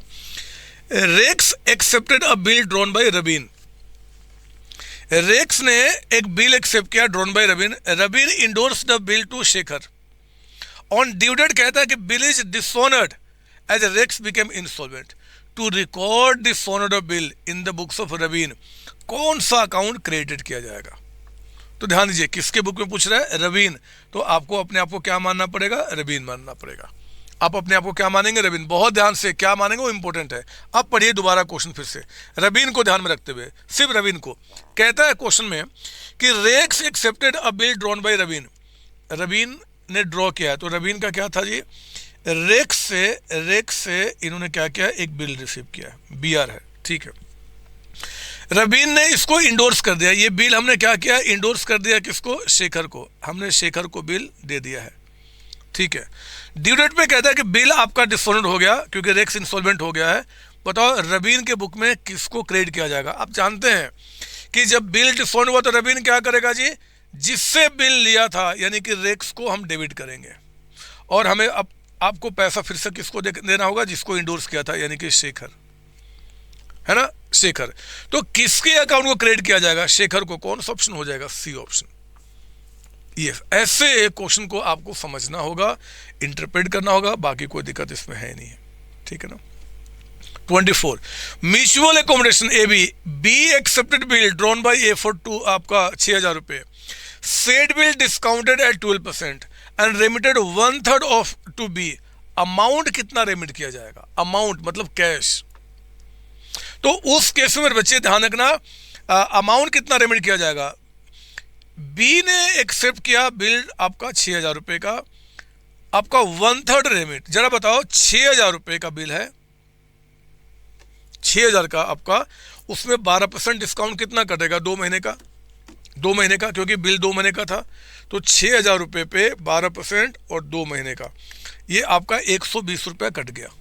यानी कि पैसे कितने हैं हमारे पास, 6,000 में इसको माइनस कीजिए, पैसे आ गए 5880। इतना पैसा मेरे पास आ गया, इतने पैसे मेरे पास आ गए। मैंने इसका कितना रेमिट किया है, 1/3। तो इसका 1/3 निकालिए, रेमिटेंस कितना आ गया 1960। इसमें टिक मार्क कर देंगे। बहुत ध्यान से हमें पढ़ना होता है, ये इसकी क्वेश्चन पूछ क्या रहा है, क्वेश्चन पूछ क्या रहा है। ऐसा नहीं कि पूछा कुछ और आंसर आप कुछ और दे दीजिए। तो ये क्वेश्चन आपका होगा, आप ये सब कर जाएंगे। ये सब क्वेश्चन ऑलरेडी मैंने क्लास में कराया हुआ है, आपके लिए बच्चे का खेल है ना। 26 में ध्यान रखना, ये कर जाएंगे आप। लेकिन यहाँ पे डिस्काउंट ऑन बोथ बिल कहता है, बोर्न बाय सुमन। तो पहले बिल का डिस्काउंट जितना होगा वो प्लस दूसरे का डिस्काउंट जो होगा वो, दोनों मिला के आप बोलेंगे।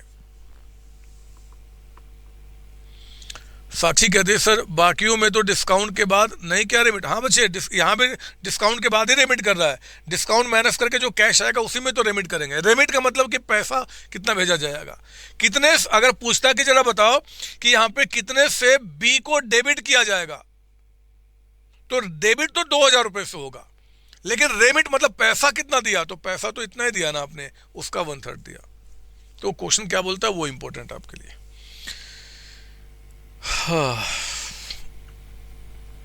मुझे लगता नहीं कुछ और इसमें बचता है, आपको अब देख जाएंगे। मैं आपको बस एक चीज़ बताना चाहता हूँ कि मेरे बच्चों देखो, कुछ थ्योरी जो मैं अभी कवर नहीं कर पाता रिवीजन में, बट आप जानते हैं कि वो आपने रेगुलर क्लास में मेरे साथ ख़त्म किया, चाहे जिससे भी पढ़ा आपने रेगुलर क्लास में ज़रूर वो थ्योरी किया होगा। तो मैं चाहूँगा कि ऐसी थ्योरी को आप ज़रूर पढ़ जाएंगे, जैसे कि ट्रेड बिल और एकोमोडेशन बिल में क्या डिफरेंस होता है, आप उसको देख लेंगे। यहाँ पे जो डिफरेंट टाइप्स ऑफ बिल है, डॉक्यूमेंट्री बिल जिसके सपोर्ट में डॉक्यूमेंट्स होते हैं, क्लीन बिल जिसके सपोर्ट में नहीं होते हैं, डिमांड बिल जो ऑन डिमांड पेबल होता है, ये सब आप इसको देख लेंगे। ये बहुत इंपॉर्टेंट है आपके लिए, थ्योरी के लिए भी। और ये तो मैं रिपीट कर रहा हूँ कि कोई चीज़ अगर मैंने नहीं कराया, यानी कि वो सिंपल है, बहुत आसानी से पढ़ के आप उसको रिवाइज कर सकते हैं। मैं अब आज की क्लास को यहीं पे आपके लिए क्या बोलना चाहता हूँ, the end. Bills of exchange का हमने बहुत अच्छी तरीके से एंड किया। और बिलीव करो, ये नोट्स संभाल कर रख लेना, क्योंकि आपको मैं कैसे विश्वास दिलाऊं, ये नोट्स आपको एग्जाम के टाइम पे 10 मिनट में पूरे चैप्टर रिवाइज करने में हेल्प करेगा। मैंने बड़े मस्त तरीके से बनाया है, देख रहे हो ना। हर एक केस को आपका यहाँ पे मैंने हीरे के तरीके से तराशा हुआ है। यहाँ पे ऑनर्ड में क्या एंट्री बनेगा दोनों की बुक में, डिसऑनर्ड में क्या होगा, आफ्टर डिसऑनर्ड क्या होगा, ये सब क्वेश्चन के थ्रू मैंने आपको कराया था। And you have done everything आपका। तो मेरे बच्चे, आज की क्लास को हम यहीं पे रोकेंगे। आप सबको ऑल द बेस्ट बच्चे, थैंक यू। एग्जाम में ये पक्का है कि मेरे कंटेंट जो क्लास में रेगुलर क्लास में पढ़े हो, उससे हट के कुछ नहीं आएगा, उससे हट के कुछ नहीं आएगा। चलिए, thank you, bye bye, Tata.